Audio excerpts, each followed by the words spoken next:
Hello, everyone. Welcome to episode 294 of the J Situation Podcast. I'm recording this on February 24th, 2026. How are all you folks doing? Yeah, I hope you're doing well.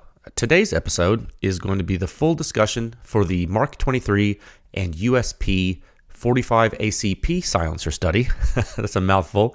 The Knight's Armament and the B&T models that we published last week. That's right. In report 6-214, there are 6 tests. You have unsuppressed tests of both systems and then each silencer on each gun. So that's how you get 6 of those. We're going to go through the history, the philosophy, the behavior, the design, all the stuff about these silencer systems today. So I'd ask that you sit back and relax and enjoy it. It's probably going to be pretty long.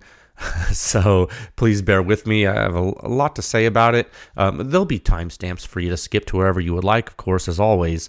And you know what? My voice is feeling pretty good. I taught a course today, so I was talking, and I haven't had a voice problem yet, but I'm not going to count my chickens. So we're going to see what we see, and we're going to give it the old college try.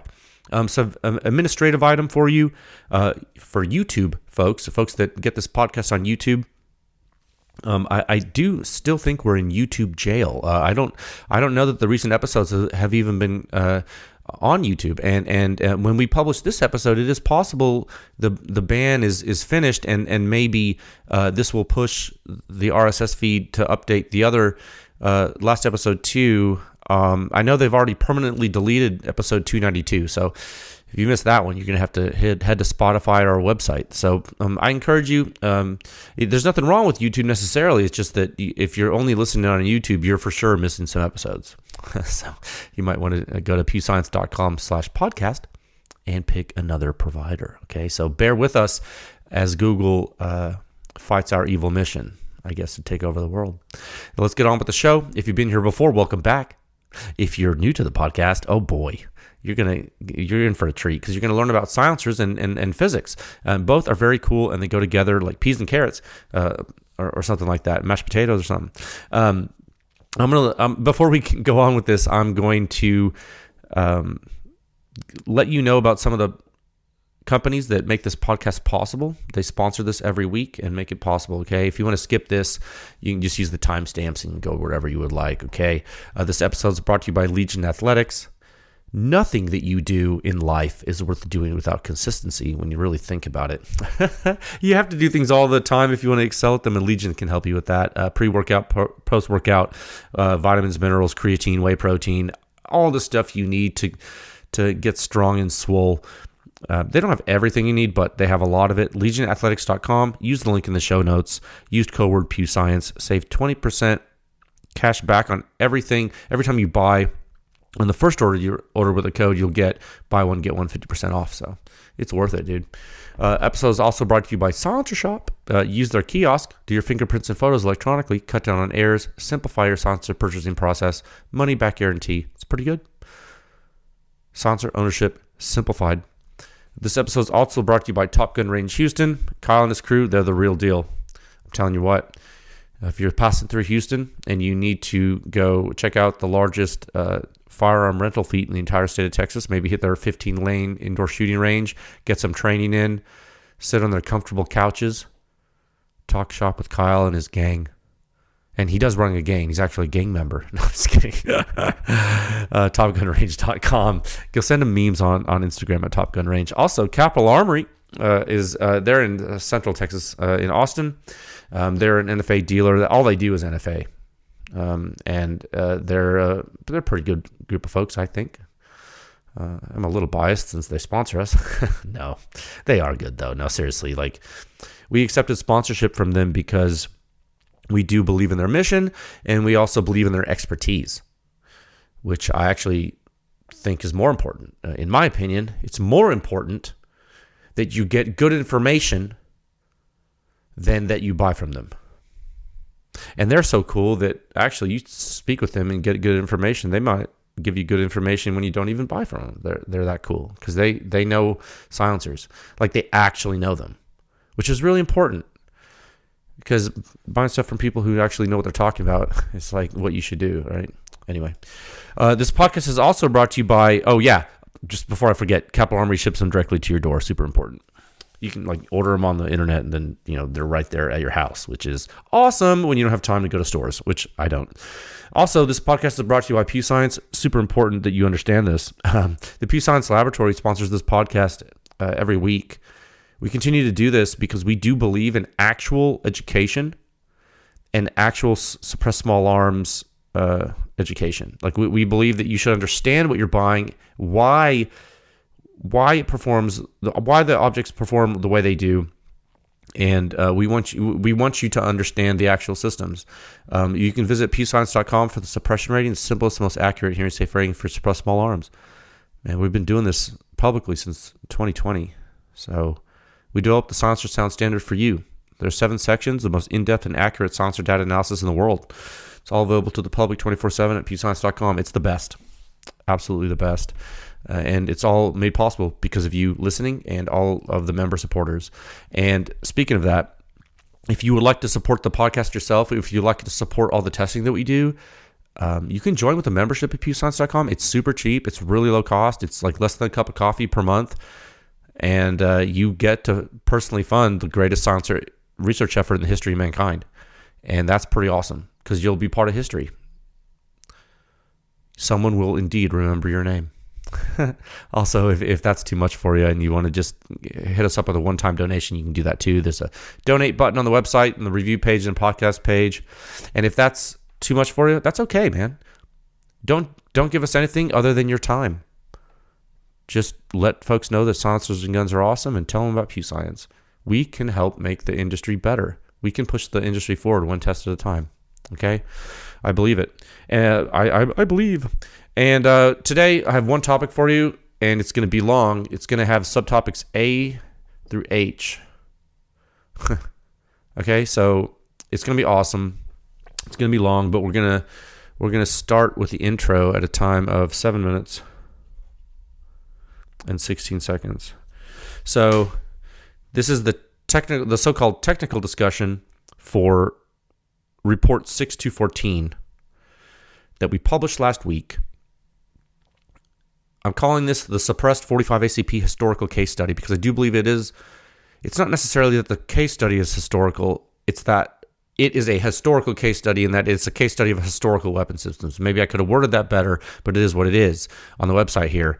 And it is the HK MK23 and HK USP45 Tactical with the Knights Armament MK23 silencer, specifically the Offensive Handgun Program silencer, and the sister silencer, the B&T, that was created by B&T per request by HK using the Knights Armament technology derivative.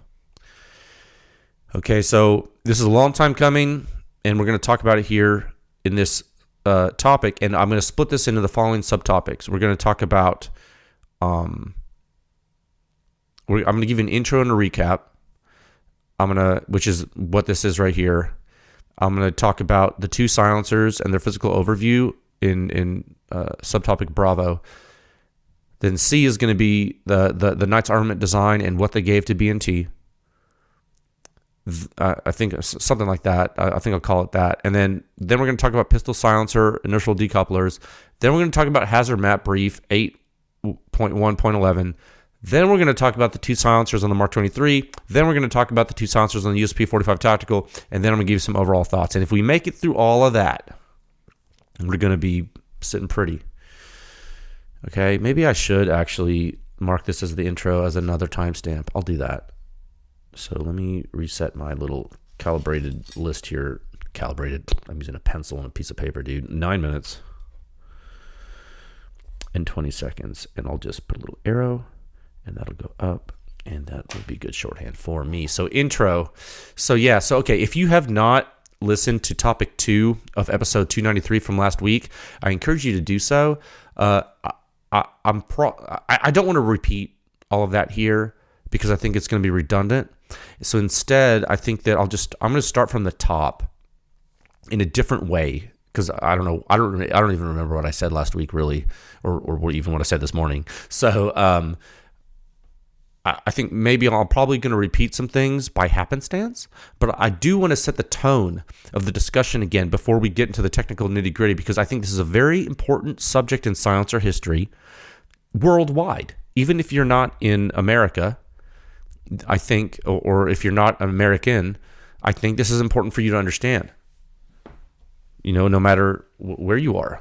If you're interested in silencers, it would behoove you, I think, to know about this study and the thing, or rather, behoove you to know about the subject of this study. And so, and PEW Science set out to do this program years ago, and frankly, it was actually more than that. Like me personally, I have a strong personal interest in pistol silencers and pistol silencer technology. And as I've discussed with you over the years, the centerfire pistols are really what got me hooked on shooting, and centerfire pistol silencers are really my silencer first loves. Really, I know it sounds silly, but in my opinion, and many people have different opinions, but in my opinion, centerfire pistol silencers are what we really set out to use as silencer enthusiasts. Not necessarily talking about, like, I'm not talking about like romanticizing them in some way. I guess you could say it like that, but you could call it that when you describe something folks are passionate about, right? You could call it romanticizing it, maybe. But to me, it's always been more than that. To me, it's been about lethality in close quarters, discreetly, and with the power of the weapon you use and train with. I don't believe in let's use a trainer. It's like a rimfire. It's like, no, I think using the weapon you train with, the centerfire pistol, and then suppressing it to be discreet in close quarters, that's such a big deal to me. And historically, close quarter discrete operations with handguns have been performed with rimfire pistols. I will acknowledge that. There's a long history of the Ruger Mark series pistols, those being used in special roles like this, and in fact, and those platforms created by the very people who created this, the pedigree of this silencer. When you really go back in the history, I'll give you some references to go read about that later. But there's the Ruger Mark series was used in this role a lot. The Beretta 71, of course, of a very famous close quarter discrete operation pistol, rimfire, very famous. And I personally own both those platforms. I own the Ruger Mark series suppressed and the Beretta 71 suppressed. I own all those just because I think they're cool, and I do shoot them. But to me, I don't think they're simply not as special as 9mm or 45 ACP when it comes to their operation and to pistol silencers in general. I think full power centerfire ammunition being used discreetly, often indoors, to achieve an objective, I think is satisfying to me. To me personally, I find it satisfying. I think it just makes sense to me. I think it's important. And I don't think you should omit things like 32 ACP, for example. I don't think you should omit that cartridge from the discussion. But I think that's a discussion for a different day. But I think that's an important thing too. I think 32 ACP is an important cartridge too in this discussion. We'll just have to talk about that some other time. So I made this comment to someone last week. I said something like I was paraphrasing. I said that one could argue we should have done this study before publishing any centerfire silencer research on the website at all. Like before we post any 9mm stuff, like on the 9mm pistol stuff. And I really do think, like in hindsight, I really do think that would have been more appropriate to publish this first before any of that. And I was thinking about that the other night and how it all went down. And I think that in the early days of PEW Science, I was more concerned with getting a smattering of different systems onto the website for comparison purposes. Like, that was my overall. I was like, man, this is crazy. No one's done this before. We need to get a cornucopia. We need to have people understand because they need to understand the rating system. They need to understand severity and human risk. They need to know levels to the game. We need to put a smattering of different extremes. And that's why we started with 22. And, you know, and because I had access to several 9mm pistol silencers that were very famous or infamous or whatever you want to call them, I thought it was good to start there for pistol. Because I was like, well, you know, we've shown rimfire, we showed, you know, centerfire rifle. We need to show subsonic pistol. And, you know, I have that love for centerfire pistol silencers, so maybe I let that color my choice a little bit. And so I started publishing the 9mm pistol stuff. And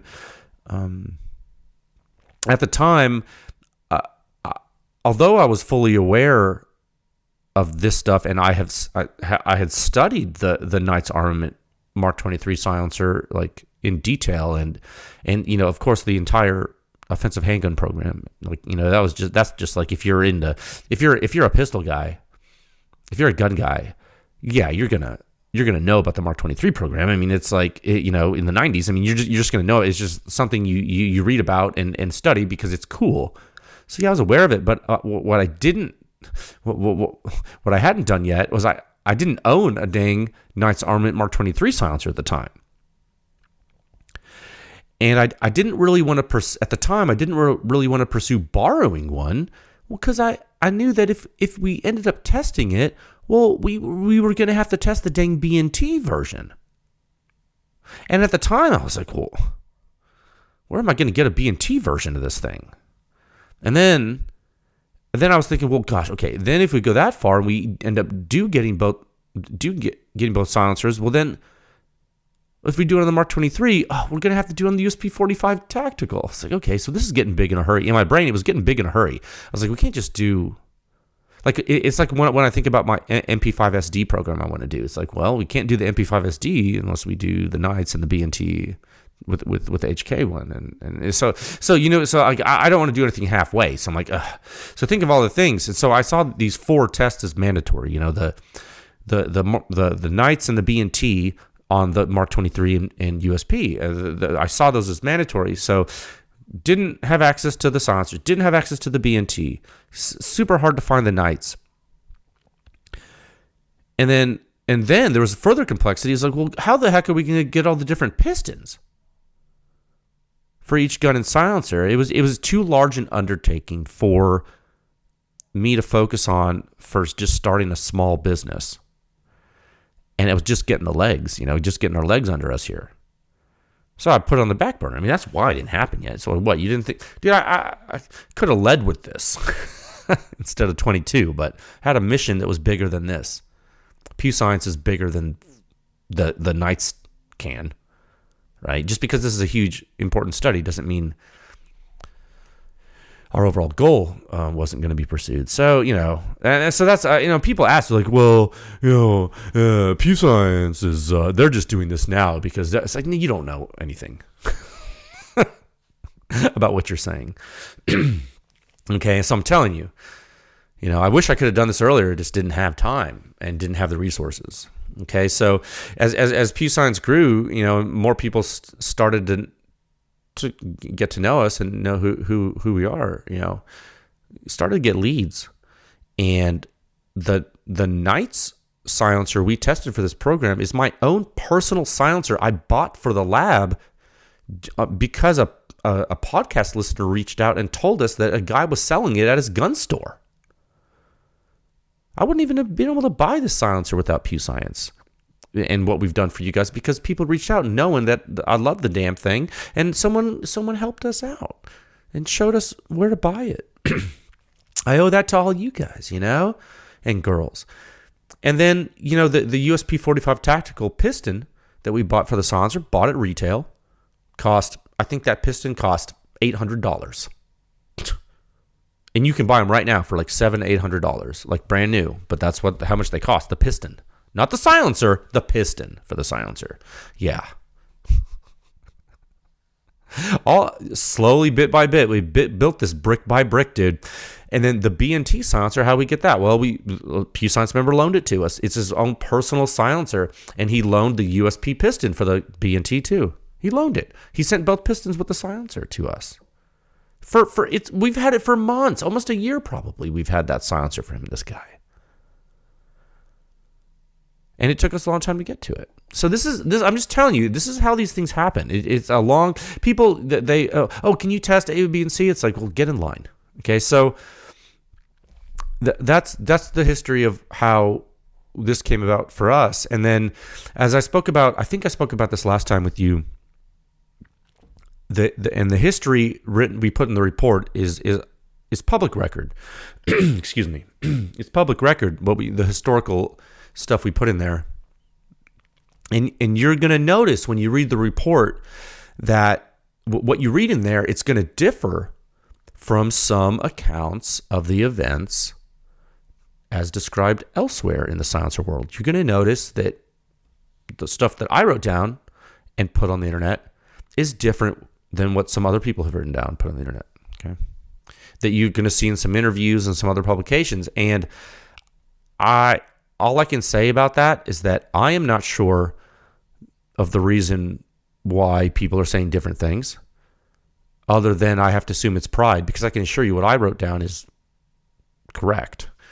And I think it's pride why some folks are saying something differently. And I'm not saying that's good or bad. I'm just saying, like, I think when some folks find they have to give credit to others because of reality, I think maybe they get embarrassed or prideful, and that prevents them from maybe telling the whole truth. I think that's human. I don't hold that against those people. I think it is what it is. But at the same time, I do feel we at least have to, exercise the responsibility to represent history correctly. And when we're writing things down, I think that's important. And I think we do a disservice to the silencer community when we gloss over important historical developments. And I think that's one of the reasons I felt it's so important to write down what I wrote down. And I think a really big part of this study is something that I took a photo of for you for this episode. And it's rare that I actually put a dang photo that actually matches the topic when it's not a review day. But I really want you all to start thinking about something that's really important and really never talked about by any silencer company publicly, really ever. I mean, at least all the years I've been in the silencers. I mean, here and there they talk about it, but it's rare. It's been a few decades since I've been in the silencers. I seldom hear this talked about. When you look at the MK23 and the USP pistons for the Knights can, and the B&T copies of those same things, you're going to see they're different. The pistons for the MK23 and the USP. And we're going to talk about that. I think it's, subtopic Delta? I forget which subtopic we're going to talk about it in, but we're going to talk about it today. And I just want to let you know I'm going to keep talking about it. And it's and one reason is to educate you. The other reason is that it's my hope we bring awareness to the physics and the engineering that I think will help kickstart some innovation in the space, because I think this part of the space needs some innovation that has not happened in quite some time. And I don't think anyone honest will disagree with that. Okay, so before we move on from this intro, something I just said is actually something a lot of you may not know. So I'm going to highlight it again. The B&T, excuse me, the B&T Impulse-IIA SD MK23, that's a mouthful. That B&T silencer is not a B&T design. Knights Armament won the contract for the MK23 silencer, and Doug Olson worked at Knights at the time. Doug came from the U.S. government contractor named Qualitech. And Qualitech did this type of work. Okay? So when he came to Knights, he brought a lot of that knowledge, and two of the He brought a lot of knowledge.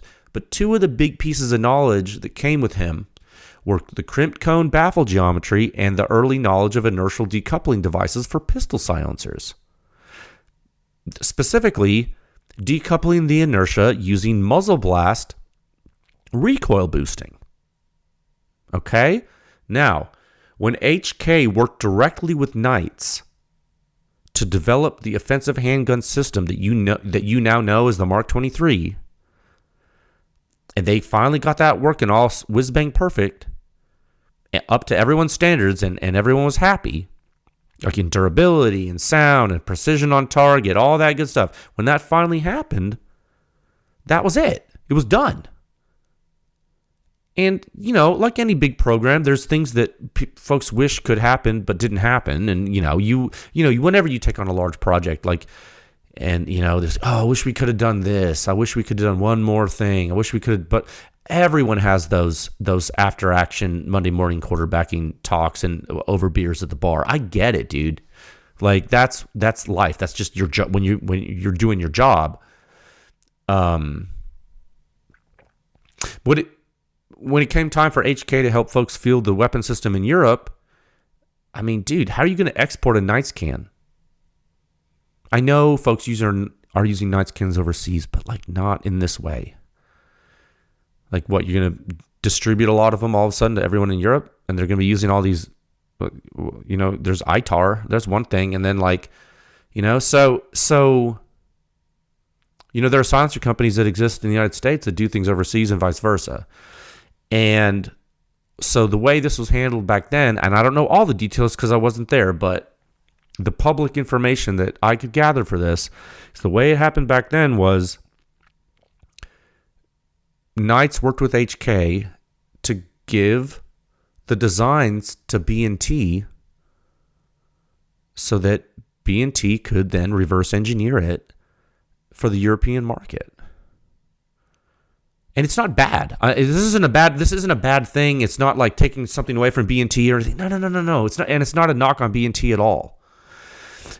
But it's the reality, and it's the reality in the big picture, and it's the reality technically.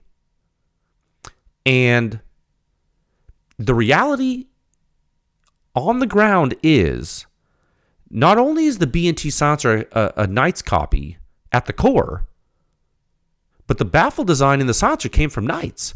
And back further, it came from Doug Olson and Qualitech, really. So, the pedigree. And when you go and look in the Station 6 report that we did, a couple of years back, whenever it was, I think it was around the time of the United Healthcare CEO shooting, because it rings a bell in my mind. When you look at the Station 6 report we did, you'll see that the baffles in the training silencer were what? What did I tell you back then? They were machine derivatives of crimped cones. So you keep going through history. You keep looking at the stuff. You're going to hear people say different stuff. And I want you all to know, folks like Doug Olson are still alive, dude. He's not dead. Reed Knight, I've met Reed Knight. He's still alive too. There are people who worked side by side, these guys, during this time that are also still alive. So,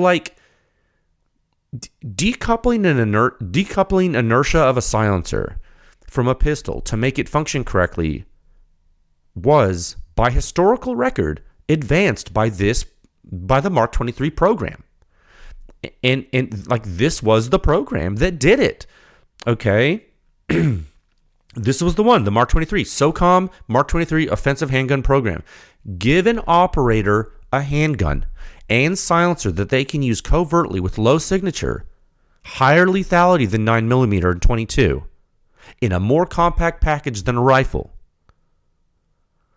That crazy requirement from the U.S. military it is responsible for all of the pistol silencers that you're using today. So when you talk about the Mark-23, you're talking about a weapon program that is responsible for the centerfire pistol silencers you currently use in their current form. Okay? And you have to ask yourself, have the people who decided to make a lot of those silencers Have they really studied how the Mark 23 program made all this work? Have they studied it? Maybe they have. You're going to have to be the judge of that as we progress through this episode and through this research and as we tackle more pistol silencers in the pedigree. But I'd like you really keep that question in the back of your mind. Who is standing on the shoulders of giants, and who is really paying attention to what they did, and who really wants to improve things going forward?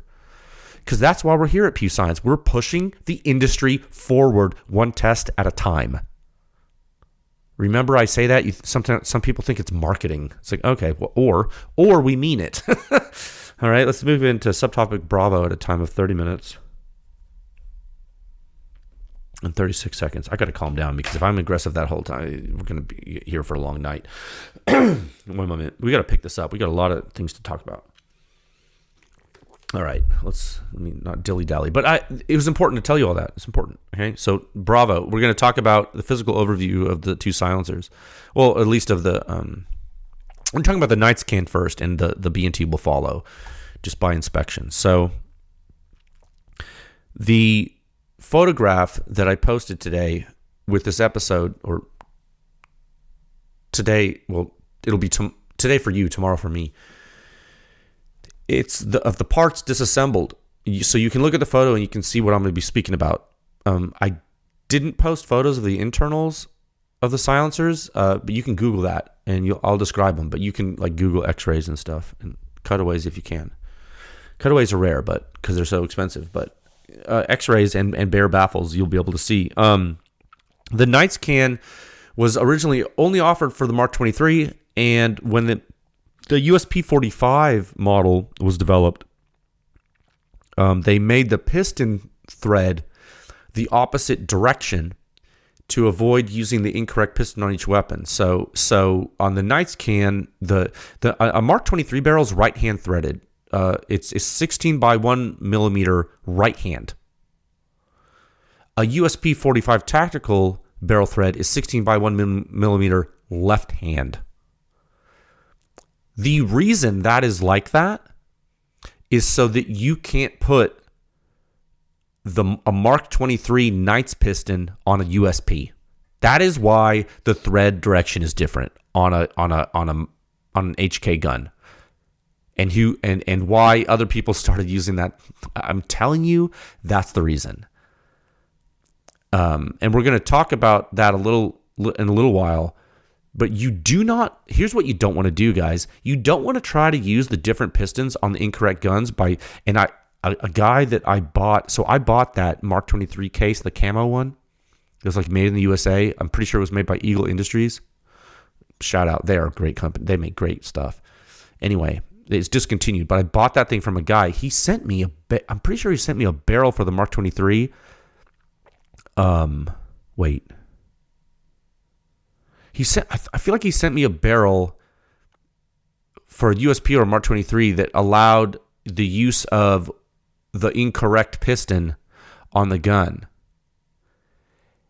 And, oh no, what it was, oh no, that's not what it was. Maybe it was an imperial thread or whatever. See, I don't think you should be doing that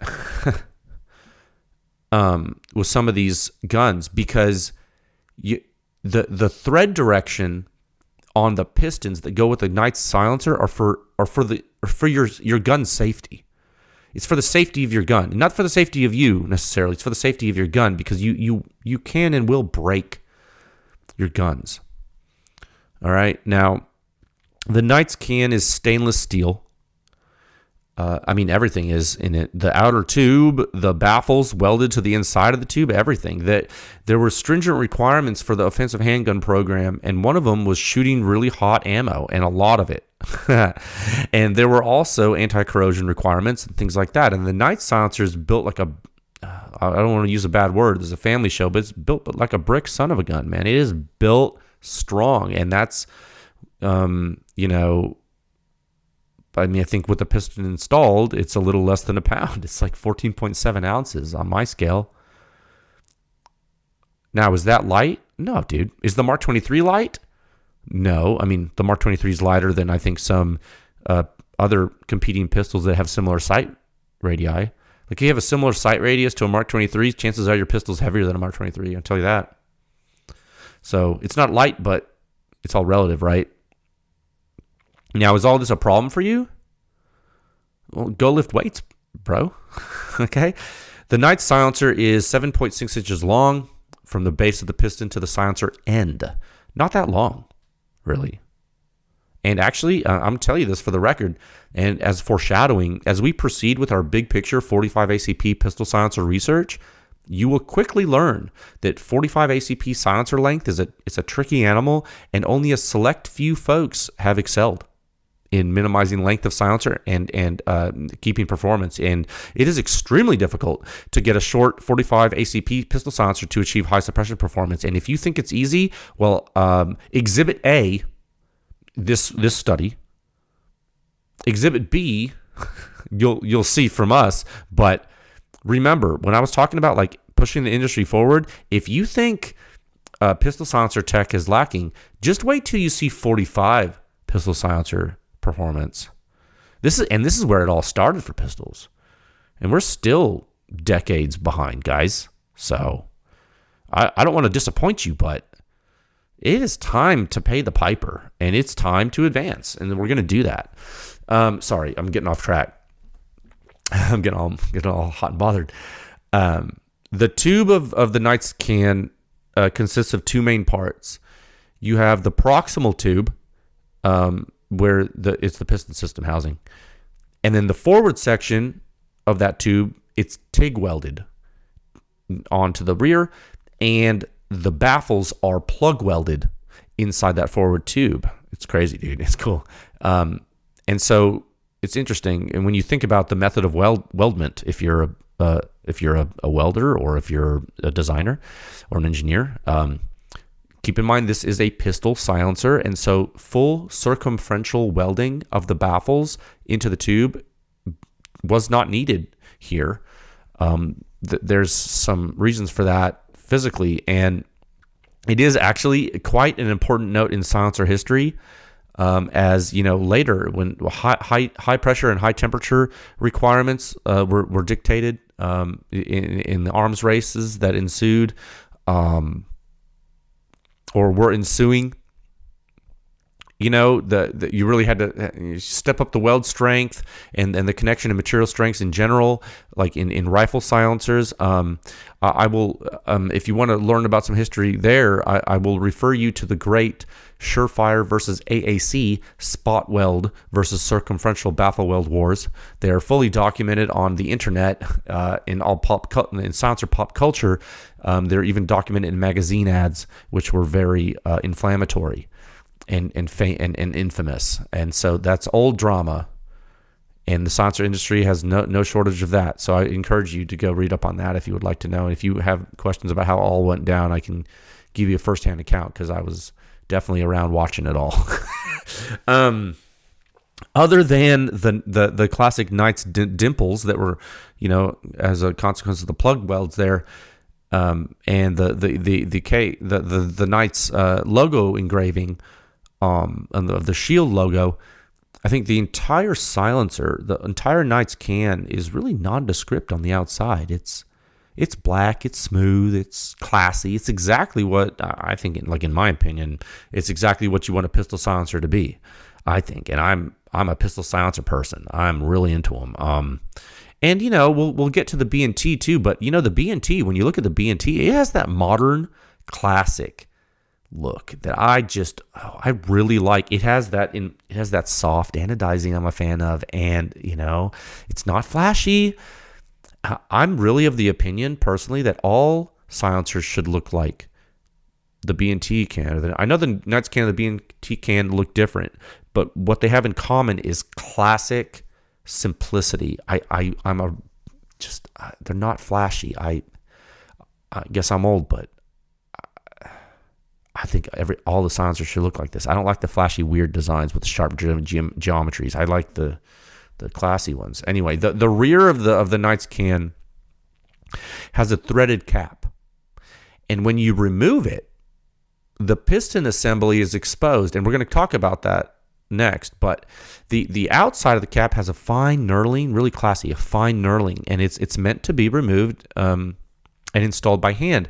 And it should be noted that no tools should ever need to be used with the Knights can, really, except that's not true. You would need maybe a very fine pick or other tool to remove the O-ring in the piston when it gets damaged, then to replace the O-ring. And you shouldn't need a wrench, though, for the silencer.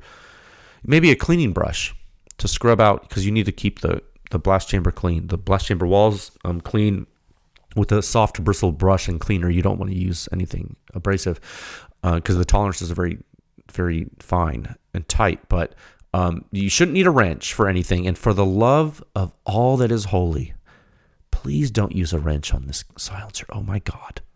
For the love of God. Don't put a wrench on your Knights Armament Mark 23 silencer, guys. Just don't break it.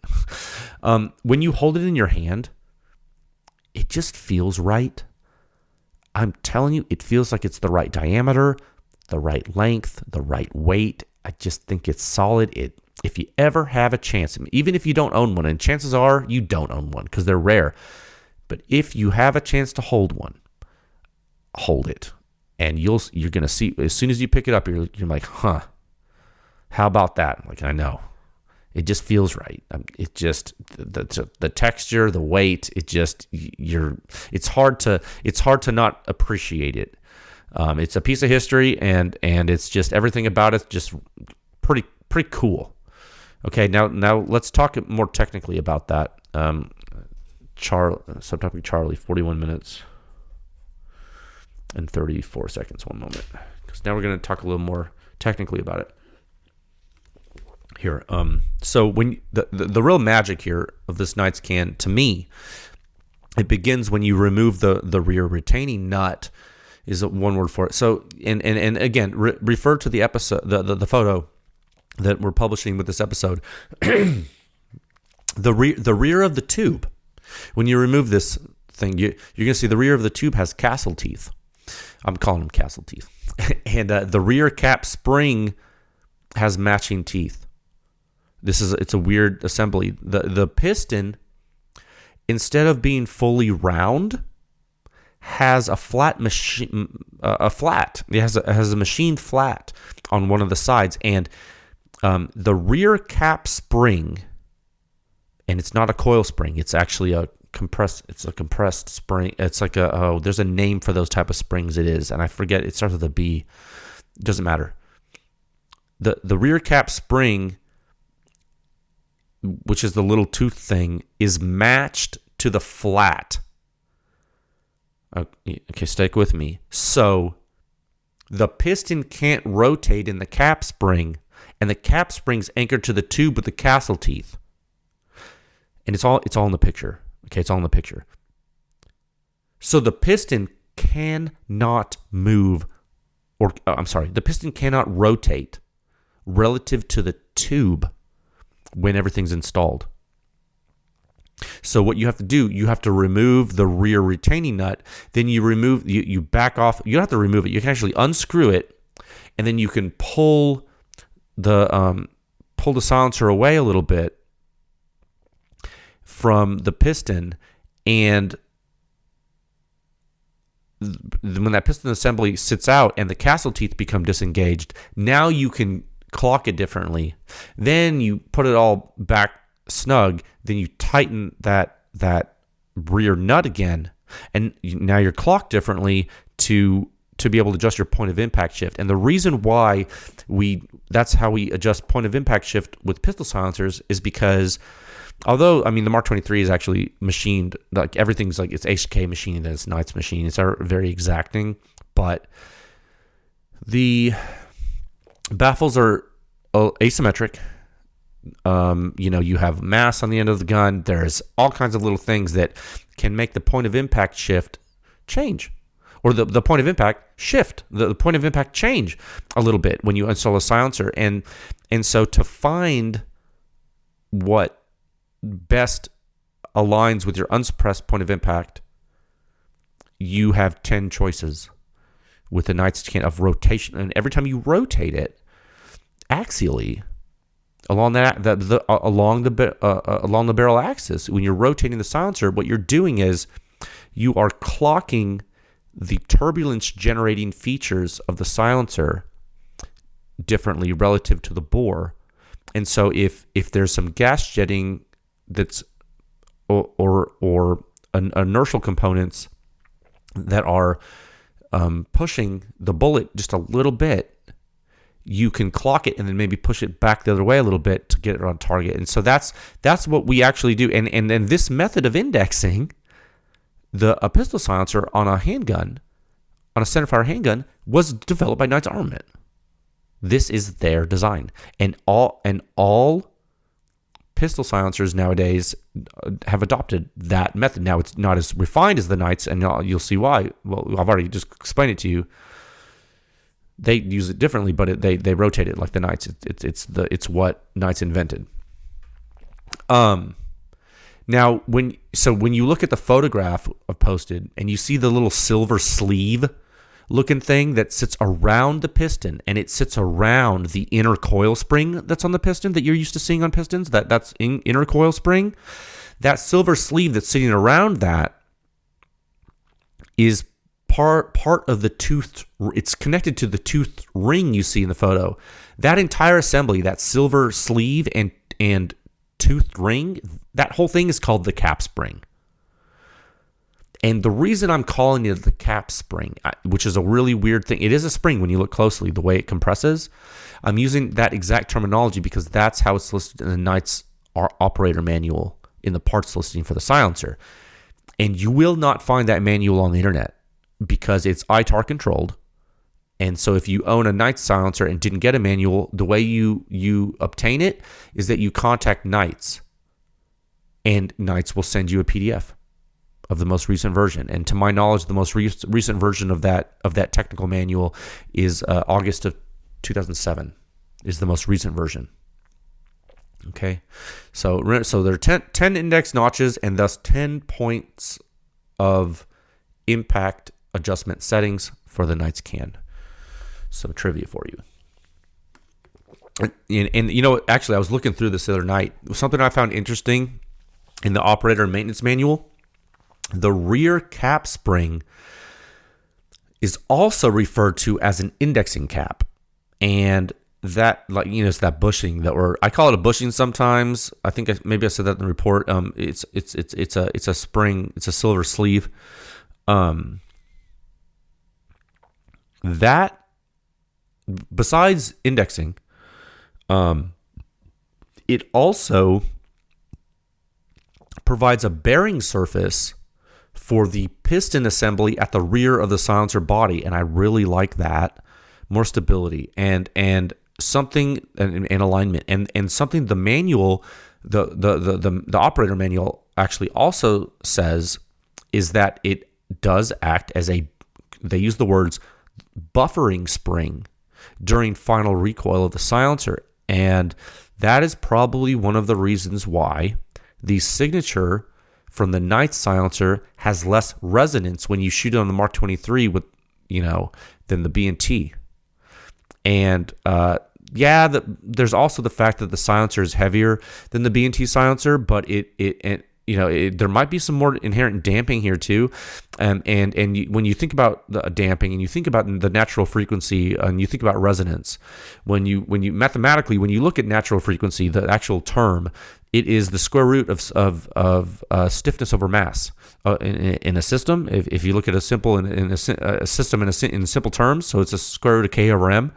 That's the formula for natural frequency. And I think that maybe this cap spring assembly is helping to lower the natural frequency.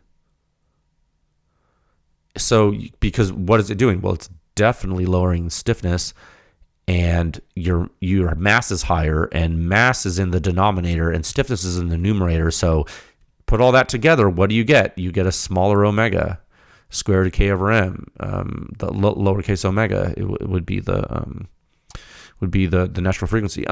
Not omega metric from PEW Science, but in dynamics, it looks like a little W.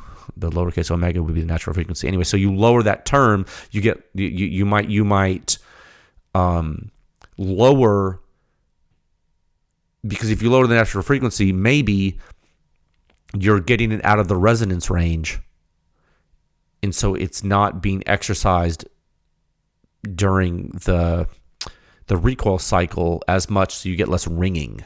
So when you've taken the natural frequency out of that range, you don't excite it as easily. Anyway, makes sense physically, makes sense mathematically. It's cool that the manual actually mentions that specifically, because it mentions during the final recoil of the suppressor. That means as the silencer comes back under the decompression of the piston spring. And we're going to talk about the mechanics in subtopic delta, but just this is a prelude to that. So the baffles inside the silencer, they're of the crimp cone variety. Another name for them is star baffles, is a colloquialism over the years. We've called these type of baffle design, we've called them star baffles. They have a large step at their mouths, at their proximal mouths, and the star geometry, which is created by, so when Doug Olson and Qualitech developed this baffle, well, it was Mickey Finn and Doug and Qualitech, it wasn't just him. When they look, because they were doing R&D with a lot of money, that they were doing R&D on baffles, when Qualitech did work for a lot of U.S. government programs for silencers back in the day, and they were doing their R&D and design iterations, and they had this tube, they put it in a crimp press and they crimp it, and it creates this star pattern. Originally, I think these baffles are cast, but back then when they were crimping these things to make them, that star geometry, it actually creates a lot of surface area to interact with combustion gases. It's really brilliant. It's deceptively brilliant to me, the way that is made and functions. And so these cast baffles, and I think they're cast. I think they're cast in the Knights can. You can see them. You use a borescope to look at them. I think you really need. Again, I mentioned this earlier. If you look at the B&T Station 6 report we did, and also the Knights Armament QD SSNT4, the 5.6 can, look at how these baffles perform. It's really quite interesting. In addition to the 4 tests in this report, and so the teeth, actually, when you look at the piston, the teeth that you see in the front of the piston that look very similar to all the ones you see nowadays on all the pistol silencers, where do they think they got that? Those teeth, they don't index the Knights can. Okay, let me say that again. The piston teeth on the front of the Knights piston are not what is indexing the piston. The rear castle cuts index the piston, and the flat on the piston prevents rotation relative to those. Okay, now I forget who was the first one to take the shortcut. The shortcut is just using the front piston teeth to do the indexing. That's what everyone does now. They're not using the rear cap. They're like, oh, well, let's just use the piston too. Let's just use the teeth. It's like, no, dude. The reason those teeth are there is because it minimizes the bearing surface for friction and lets gas pass through them. It's just a contact surface.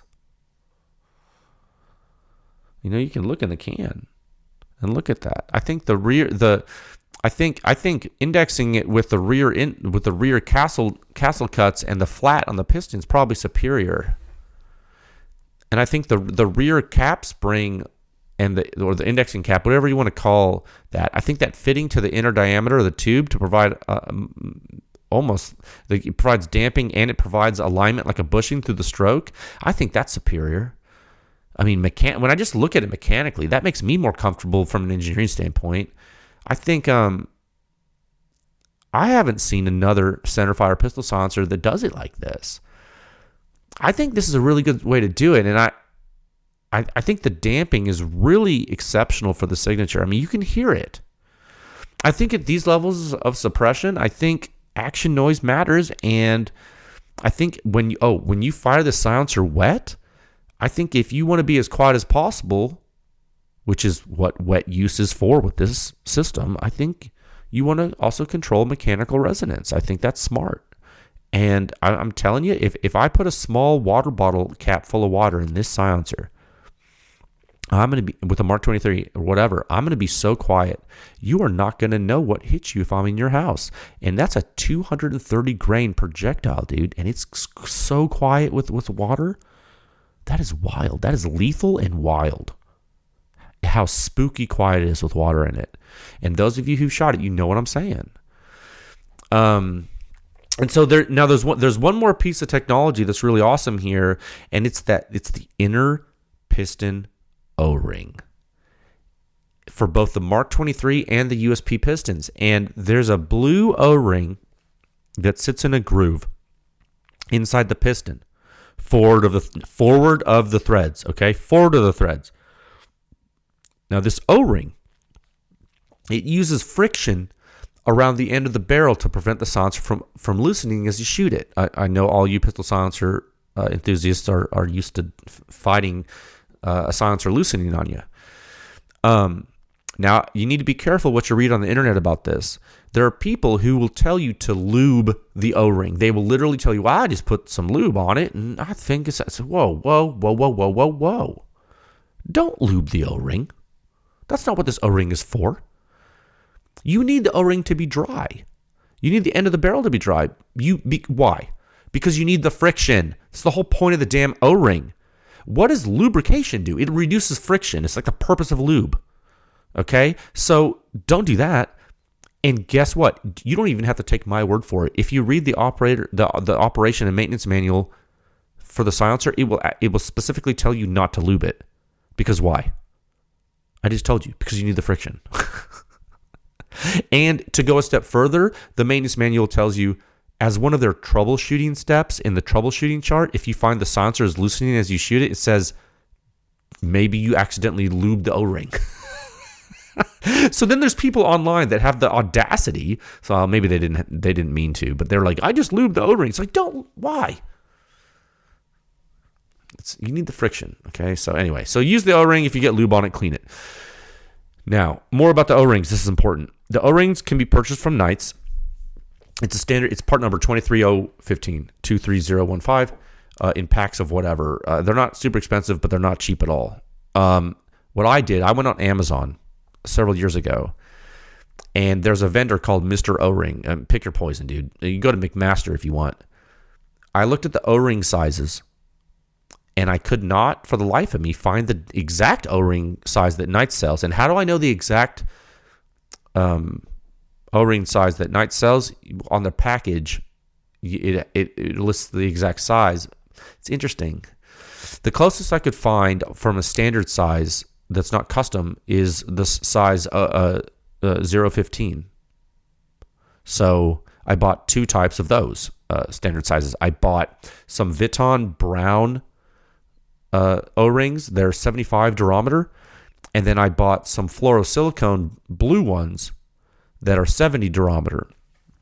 I have a feeling that the blue ones are as close as you're going to get. It's a different shade of blue, the ones I bought, than the Knights ones, but I've shot the silencer with both the blue and the brown. I need to shoot them back to back to see if there's a big difference. But anyway, I bought they're not expensive if you buy them from Amazon. You can buy them from McMaster.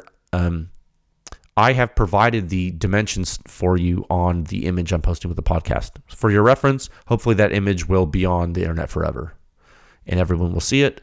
That way, there's no guessing.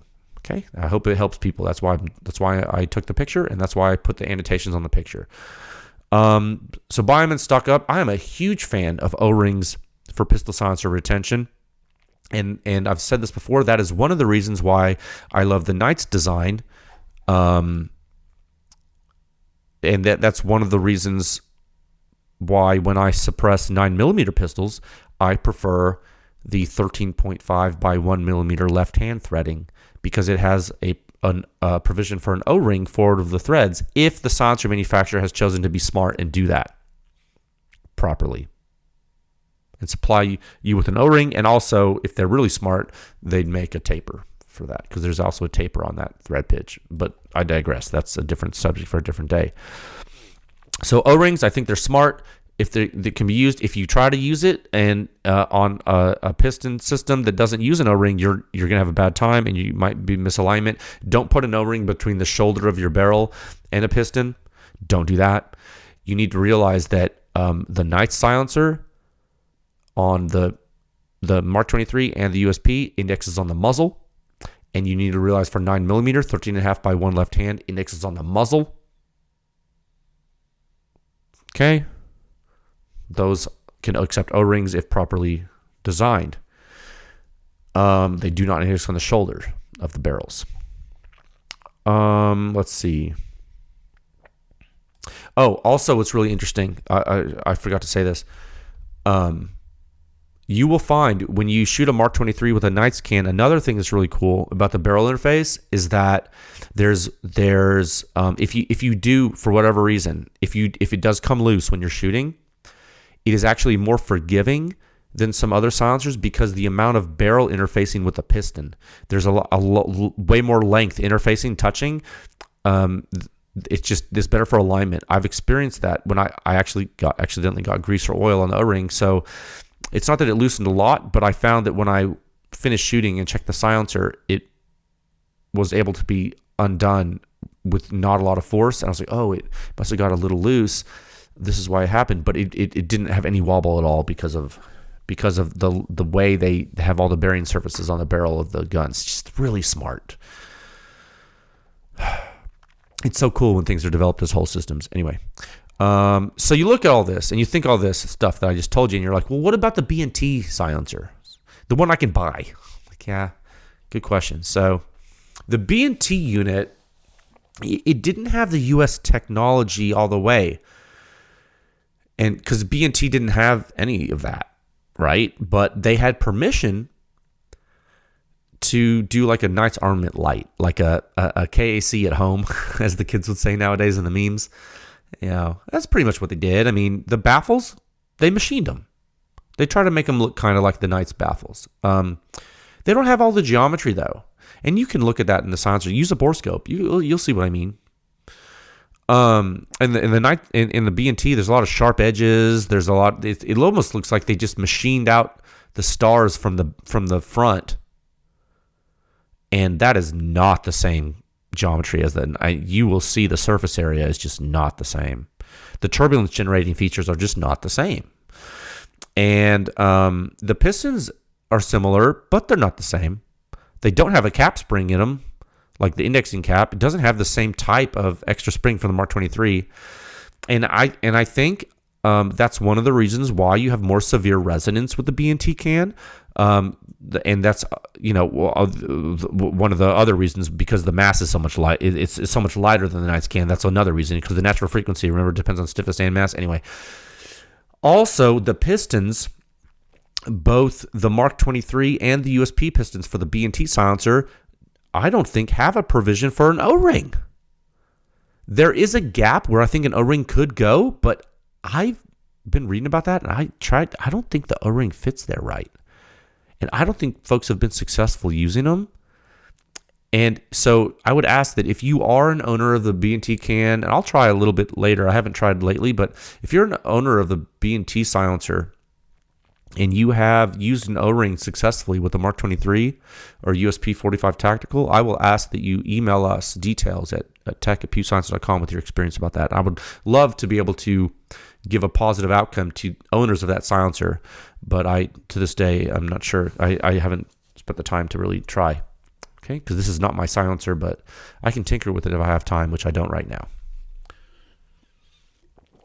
The B&T silencer is a little bit longer than the Knights can, 7.8 inches versus 7.6. It's quite a bit lighter at 12.1 ounces versus the 14.7 ounces of the Knights. The B&T silencer looks really elegant. If you could get the B&T silencer with all the same features of the Knights, wouldn't that be nice? I would love to shoot a B&T can with the same performance as the Knights if it existed. You know, if you shoot it wet, I bet it's quiet, but dry is the magic, right? So a man can dream. Maybe someday. We don't know. So that really concludes the design overview. But now I want to get even more technical, and we're going to talk about some specifics about the design and the recoil system in subtopic delta at a time of 1 hour, 4 minutes. and 38 seconds. Okay, I told you this one was going to be long. I knew it would be. Because I want to hit it all. I don't have to do this again. So, yeah. I think I'm going to label this one pistol silencer, inertial decouplers, boosters, and U. Everything you need to know. Well, not everything you need to know, but a lot you need to know. And so I think you've already read the report. I hope you've read the report so you know, and you've been listening to this, so you know that the 4 piston assemblies used in the program are different. And each one is tuned to each silencer and pistol. And, Doug Olson, speaking about him again, he contributed to a really cool Small Arms Review. Small Arms Review was a magazine back in the day before the internet was super popular, and it was a print magazine. And back in 1998, he contributed to an article that was written, and they digitized that article, and it's available now on their website. I'll give you a link to it. In that article, there's a photo of the 3 Knights pistons they made for the Knights silencer, one for the Mark 23, one for the USP45 Tactical, and one for the Glock 21. And I find it really interesting that both the Mark 23 and Glock 21 pistons have the cap spring, and then the USP45 Tactical doesn't. And maybe it has something to do with the slide velocity and the need for the alignment. Maybe I don't know. Maybe it's slide mass. I'm not sure. I would love to speak with someone at Knights about that, because just to learn. And another thing you'll notice is that the Mark 23 piston and the Glock piston are not ported, but the USP45 Tactical piston is ported, and that was quite interesting to me. And the springs are also different. The spring on the USP45 Tactical is heavier, and the USP has higher pressure muzzle blast than the Mark 23. Maybe that's one of the reasons, although I don't really understand. The Glock has yet another different spring, but that's another thing. So I'm giving you all these details because on these seemingly little details, because I want to make a point before we get into all the silencer data. The only reason silencers work on guns like this is by decoupling the inertia of the silencer so the slide can function normally. Because you like a modified tilting barrel, like a modified Browning action, like the tilting barrel. Like what happens is if you play with one, unload the gun and hold it in your hands and cycle the slide slowly.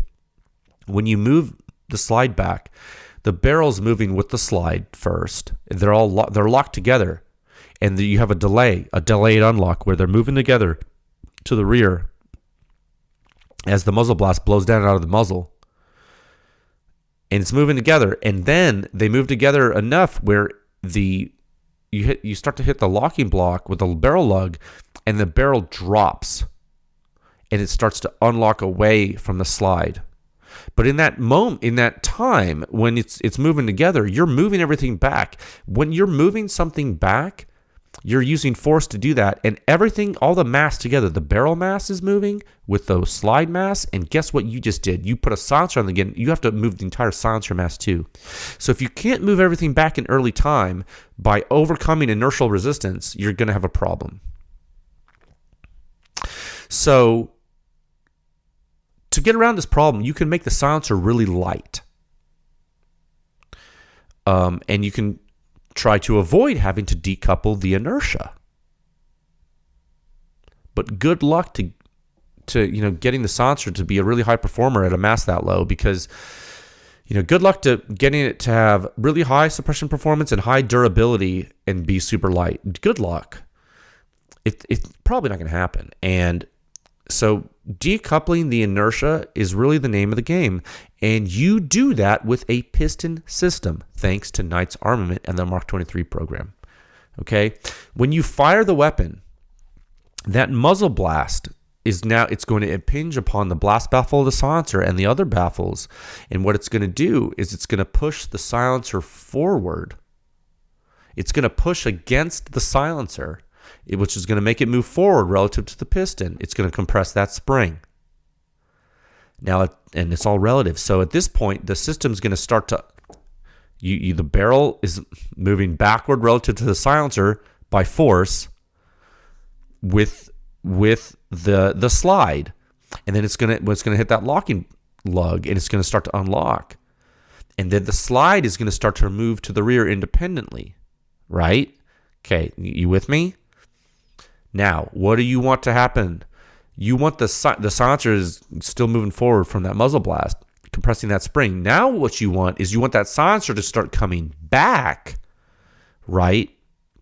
But you want it to come back before the slide comes back in the battery. If the slide comes back faster and your silencer hasn't come back yet, I think what's going to happen is your silencer is going to slam into the freaking barrel.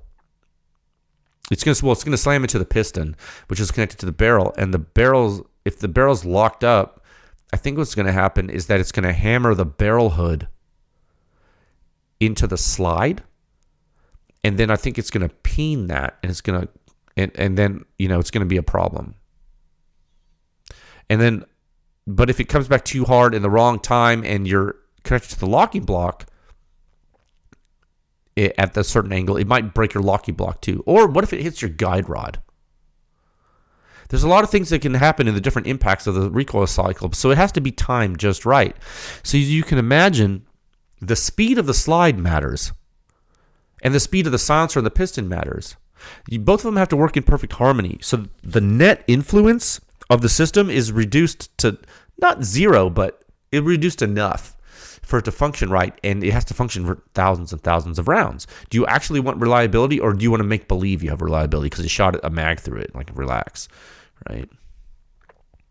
If you can't compress the spring, your slide has to try to move not only the barrel mass, but it has to move the whole, like before unlocking, but it has to move the whole dang silencer mass too. That is a really tall order for a pistol cartridge. If you don't decouple the silencer mass, your slide's not going to have enough momentum to go all the way to the rear and chamber the next round. You're going to get a malfunction. And remember, and this is an important lesson in dynamics, all objects have what is called inertial resistance. Like, it's the mass of the object multiplied by the acceleration to which you want to impart on it. So, like, if you want to accelerate the barrel and the silencer to the rear, the resisting force from that mass, that inertial resistance, it's the whole mass multiplied by the acceleration term. So that, like, F equals ma, literally, that's that inertial resistance term, F equals ma. So there's other resistance terms too, but strictly the inertial resistance is just mass times acceleration. And this is why we call a piston assembly an inertial decoupler. People also call it a muzzle booster or a recoil booster. And there's a note in the report about that terminology as well. But the reason people call it that is because muzzle boosting and recoil boosting is the act of using muzzle blast thrust to your advantage to influence the recoil of a firearm. Without muzzle boosting or harnessing the muzzle blast to impinge upon the baffles of the silencer and compress the spring, you can't decouple the inertia of the silencer. So that goes hand in hand. It's an integral system. So people call it a booster. It's like, yeah, it is, but it's really inertial. It's an inertial decoupler that uses muzzle boosting, I would say, is more technically correct description of the object, of the mechanism. Your goal as a pistol silencer shooter, or a pistol silencer developer, or a pistol silencer designer, or a weapons developer, your goal should be for the pistol to barely know the silencer's there. So let's talk about some cases that could be less than ideal. I think it's important to talk about this. So let's say you have a really high back pressure silencer, and when you fire it, you're going to start compressing the spring really efficiently. Why? Well, because you have a lot of opportunity for the muzzle blast thrust to work on propelling the silencer forward, because remember, it has high back pressure. If you had a really, really, really high early time flow rate or really, really low in initial back pressure instead, less of the muzzle blast thrust would be pushing your silencer forward, wouldn't it? The same blast load reflections that cause back pressure also compressed silencer piston springs. Okay? So if your silencer is really high back pressure and or your spring is really weak and you compress the spring too quickly, you could what? You could compromise the recoil stroke of the slide. And also, what happens when the silencer violently comes back toward the gun? Mechanical shock. Where's your barrel locking lug at that point? Where's your recoil guide rod? Like I was saying, where's the shock getting transferred? So that, you think about this. Now look at the other extreme case. When you have a really low back pressure silencer, what if the spring's too strong or you didn't lube the piston assembly with TW25B, which is what you should lube pistons with. TW25B, white synthetic grease. What if you didn't lube that piston? What if the spring's too strong? Well, are you able to decouple the inertia in time for the cycle? I don't know. Are you going to cycle as easily, or are you going to have a malfunction? Okay, so you look at this silencer and the two pistons for the KAC silencer and the two pistons for the B&T silencer, and you look at how heavy the springs are for the USP, and then the pistons for the USP are also ported, and you look at the Mark 23 pistons that has the extra bushing-like spring in it, and you start to wonder, well, wait a minute. Well, hold on a second. Knights clearly cared about this. These systems, this wasn't for a consumer. This was a military system. It had to be reliable, and there were test requirements. The dynamics changed when they changed the weapon. The muzzle blast was more intense from the USP, right? You'll see that in the report. The slide velocity was different. Maybe they were compressing the spring too fast. Maybe they had to make it stiffer. No, maybe it got too stiff and the return stroke was breaking things, so maybe that's why they ended up porting the piston for the USP too. What would that do? What would it do if you ported the piston? What would that do physically? Well, it would vent the blast loads in early time, and it would reduce early time direct thrust loads, wouldn't it? Porting that piston would make it not compress the spring as in the same way, in the same timing. Because why? Because when you port, you're what? You're cutting the pressure curve. You are lowering the impulse accumulation. You're changing the alpha parameter. Yeah, it's all coming together, isn't it? That's right. So that's where my mind goes when I look at all this. Okay, it's all, dude, you know this. You just don't know you know it. If you've been following this podcast and if you listen to these hundreds of episodes we've done, you already know how this works. You just forgot. You haven't put it all together yet, but it's there. It's all there for you. You just have to understand now we're adding mechanics. See, I've been teaching you blast dynamics for a long time. You really have to start learning structural dynamics too, and structural mechanics. And when you put all that together with the blast dynamics, then you can make a pistol silencer. Then you're ready. Okay. So then you start to wonder more, and you're like, okay, why are all silencer pistons that you buy for pistol silencers the same? Why are all these springs? Why are people putting springs from other people's silencers in their piston thing? And they're just the same. Just use whatever. It's like, whoa. Well, hold on a second, guys. You start to wonder about this stuff. You're like, do the silencer manufacturers tell you which pistol the silencer's for and the piston assembly's for? Why are the silencer manufacturers tuning pistol silencers for certain pistols? Well, I'm going to tell you why. Because it's hard. It costs money. Dude, it's expensive and hard. Like, what do you have to do? What do you have to have as an engineer to do this right? Like let's talk about this. Like, what do you have to have? Like, let's be real. Well, you need a high-speed camera, right? Like, you need a high-speed camera. That's one. That's really expensive. So you're looking at like 30 to 40 grand minimum to get a good one. That's not true. You could use less frame rate, and you could maybe spend 10 grand with all your lenses and stuff. Okay. So you need a minimum of 10 grand. Then you need to learn how to use it. Then you need to learn how the weapons work. So you need the physics knowledge and like weaponeering knowledge. Okay. You have to do a lot of testing. Then you have to tweak things and change things, and you add up all of these things that you're going to do. It's called R&D. Materials and physics and cameras and production. Ammunition. What do you get when you add all that up? You get expense. Where do you put that expense, that cost? Well, you put it into the product. Well, then what? Well, then what happens? Then you have people on the internet, on Reddit and ARFCOM, and everywhere else you talk about silencers online, and Instagram or whatever, Facebook, you have all these people, and what do they say? They ask, why is your pistol silencer $1,000? I mean, I can get this for $500, and it's the same. Okay, well, you see what I mean? That's what if you're listening to this and you're a consumer and you're asking for someone to give you a pistol silencer for cheap, and you want it to be good. Well, guys, which is it? Do you want cheap? Do you want it to happen quickly? Or do you want it to happen in a high quality way with high performance? You can only pick two of those, right? It's cheap and fast. Okay, fine, but it's not going to be good. Cheap and high quality. Well, cool, but it's going to take a really long time because people are going to have to do that in their spare time for years. So it's going to take forever. So you're going to have to wait forever. Okay. What about doing it really fast and really high quality for you?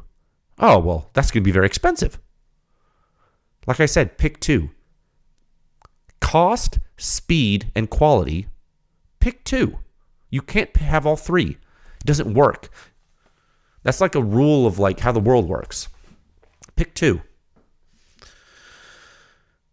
Like so far, I know for a fact there are gun companies who design and make pistols that do high-speed video testing for which silencers work on their guns, and they don't talk about it openly. Because why? Because it will alienate. It's politics. That's why they don't talk about it. It's politics. Firearm companies are very, very sensitive to causing problems. So if they're doing it, they're not talking about it because of politics and also IP, intellectual property. They don't want to give the competitors an advantage. Okay? I'll tell you, people sure do get mad at some companies when they tell you that you shouldn't use a silencer on their guns unless it's a certain silencer. They really get mad at these companies. I've seen it. Well, if you're a SCAR person, ooh.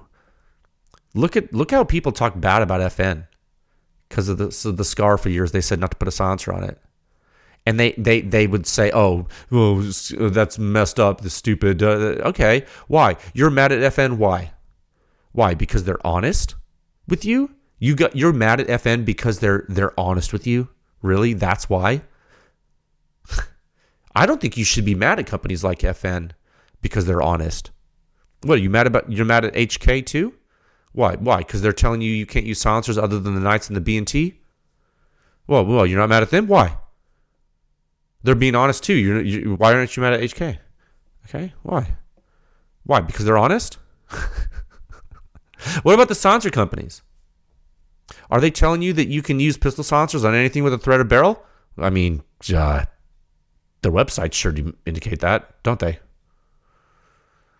How much community outreach and user education are silencer companies doing every day to consumers to caution them about which guns they should be using with their silencers?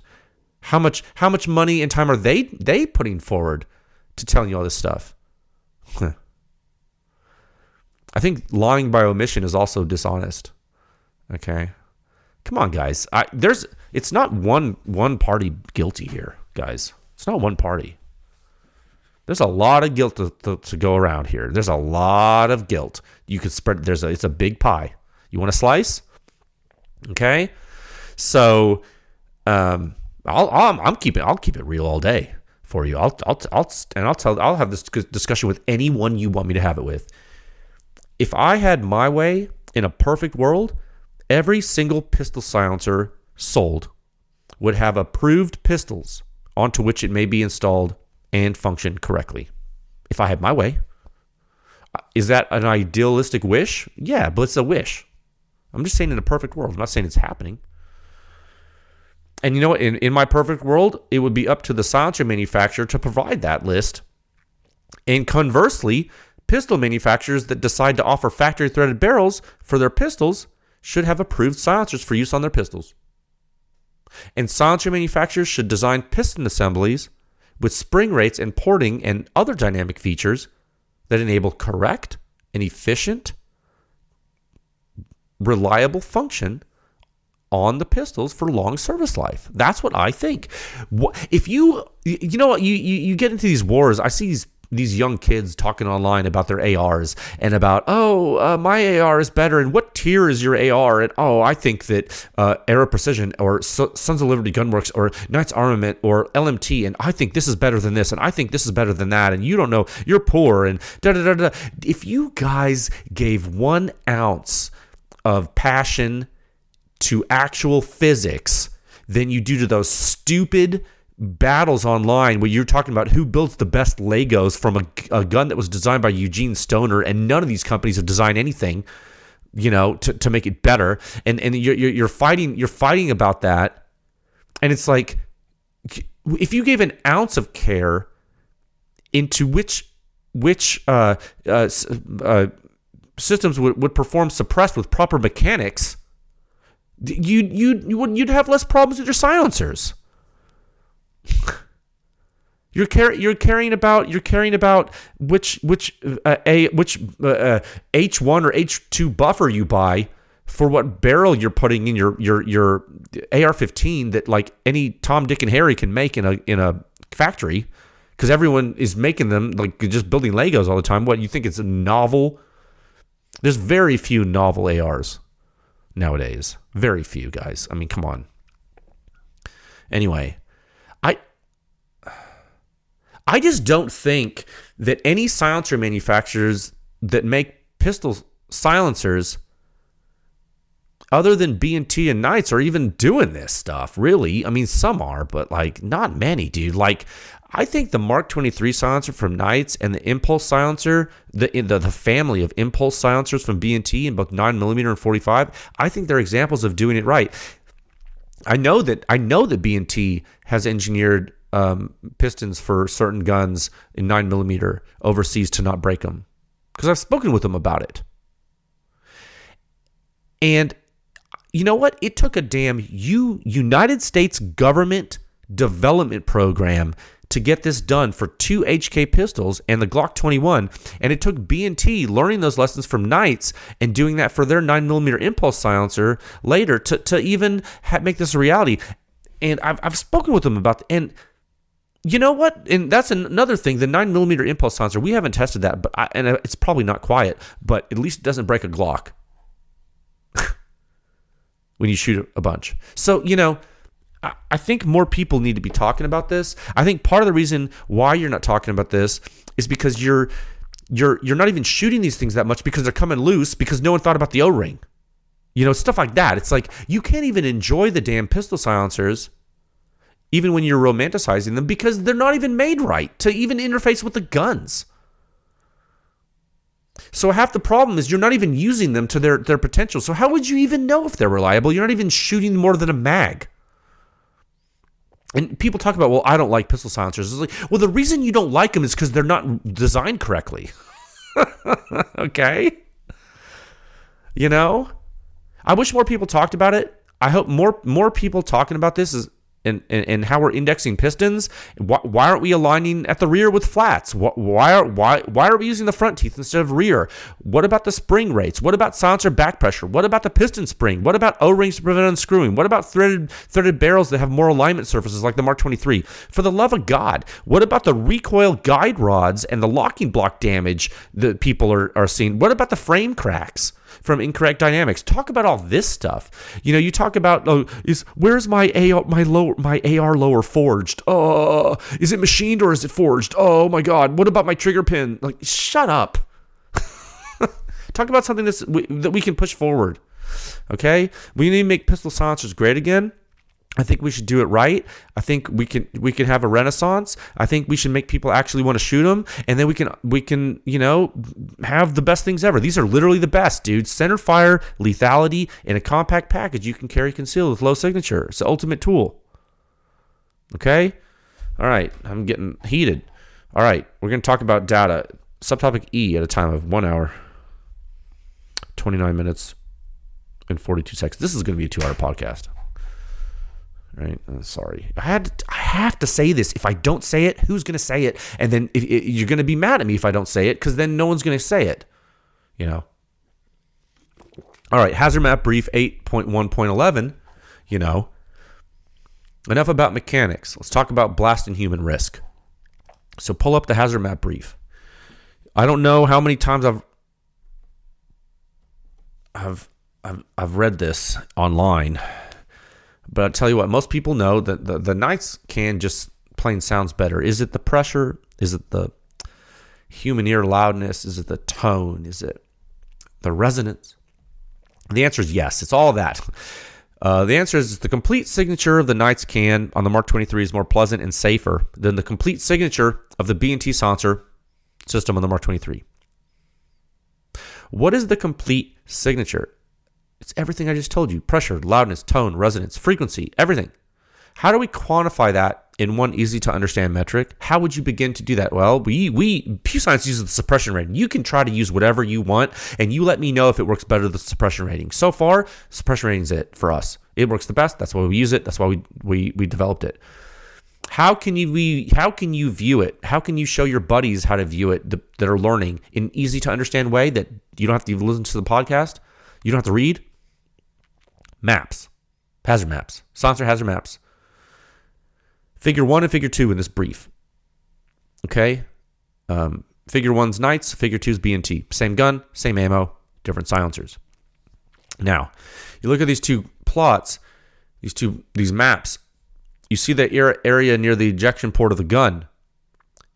In both maps, you see it's on the B&T map, it's redder. It's more severe than on the Knights can. Why? Is it ejection port blast? Well, partially, yes. But it's coupled with muzzle blast, which makes it more severe. Does the B&T silencer have way higher back pressure than the Knights? No. So why is that like that? Well, there's also mechanical shock that's happening. Yeah. It's all coming from that area. So it's contributing, coalescing, and combining to form these risk contours, which is what they are. The suppression rating considers the entire signature. If there are components of the signature that are more severe, the rating will tell you that. The rating is not looking at peak pressure and impulse. It's not looking at that. If it was peak pressure and impulse, these plots would look completely different. It wouldn't be suppression rating plots. It'd be peak pressure and impulse plots. But we're not concerned with that. We're concerned with human risk and what you hear. That's why we use the suppression rating. People ask, well, suppression rating is proprietary. So yes, it's proprietary. Because it's hard to do. We got to protect it from abuse, but it works. So that's why the maps are showing that. We want to show you things that are useful to you. Okay? The suppression rating is looking at everything simultaneously over the entire time regime of the gunshot. From before the combustion takes place until all the combustion is gone, the system has returned to battery.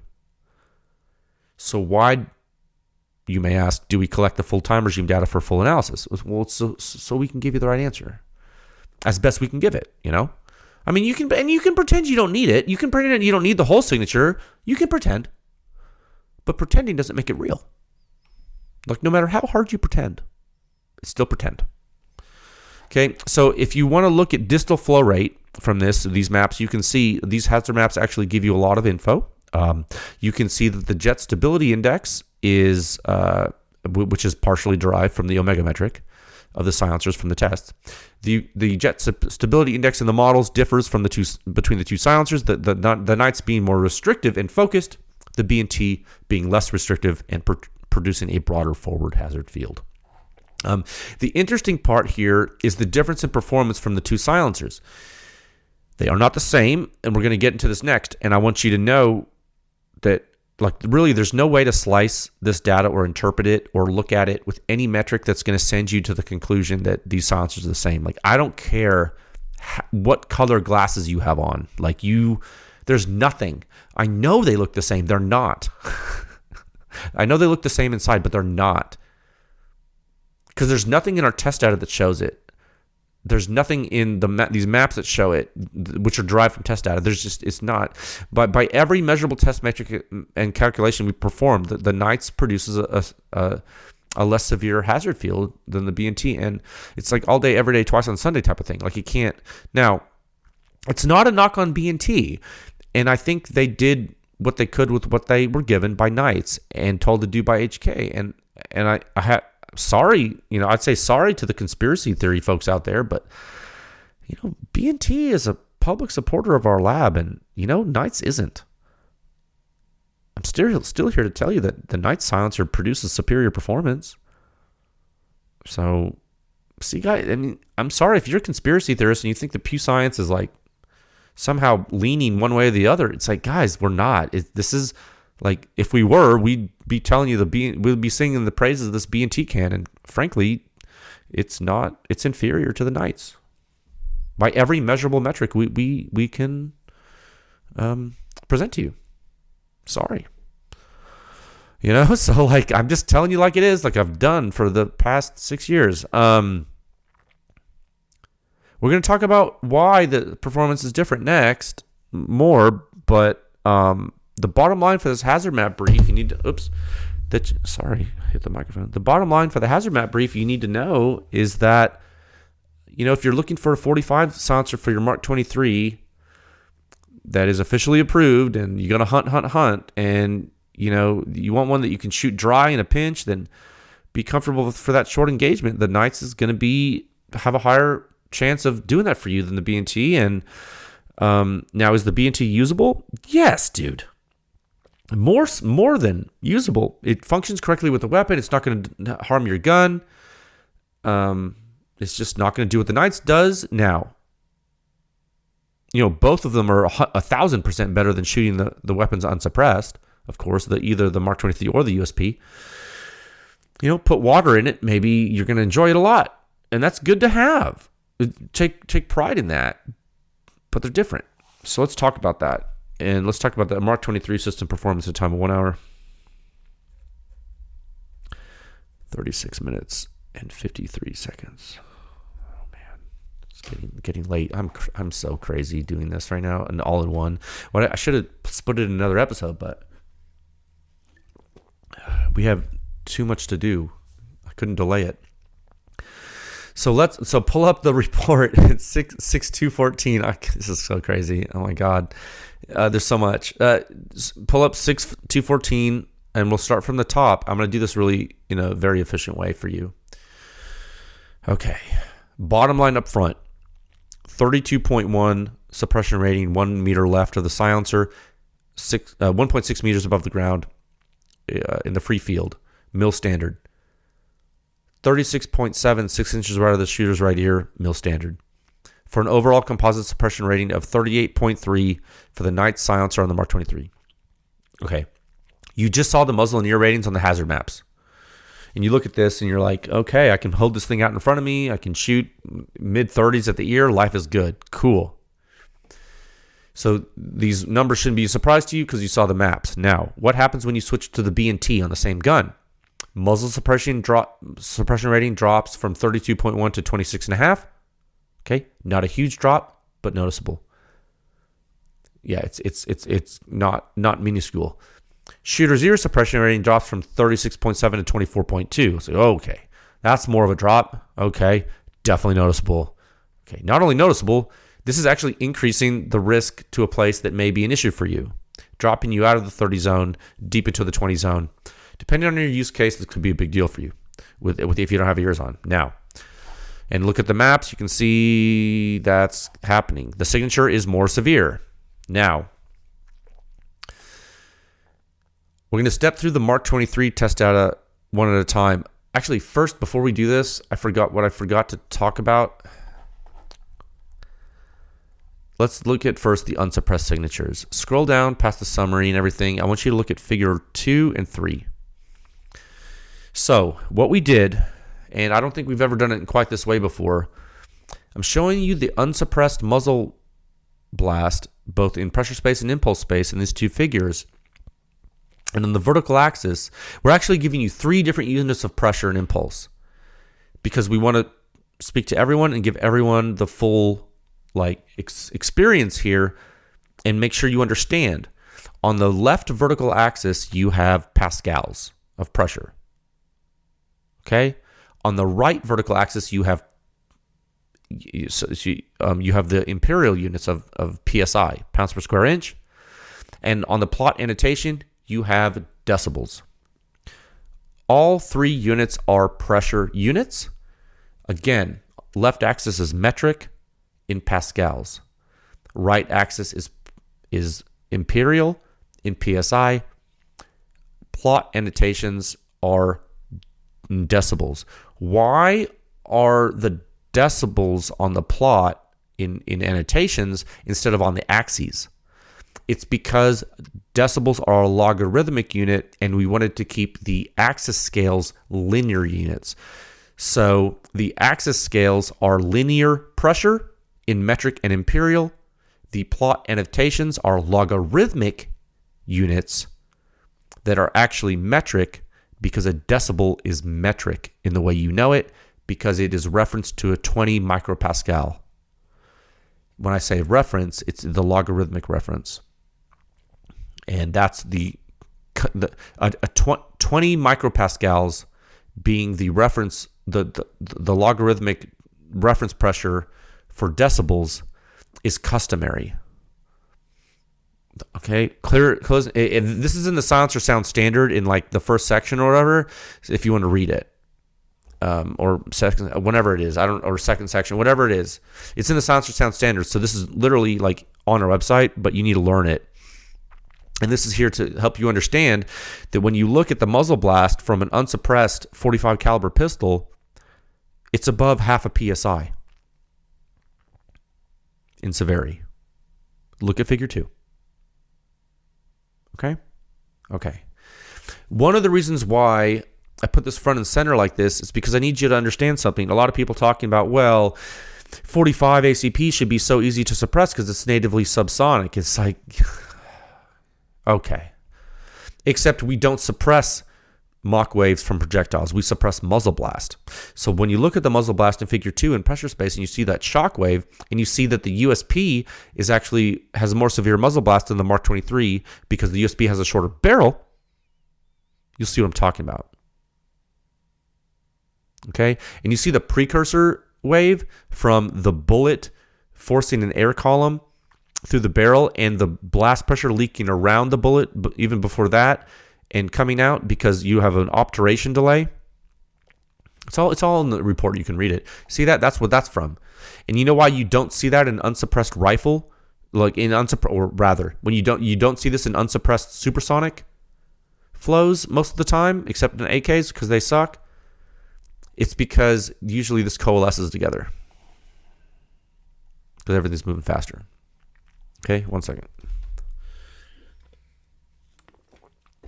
You don't see it with like a 308 bolt gun. You might see it with an AK because of differences in like when we use the Hornady American Gunner versus the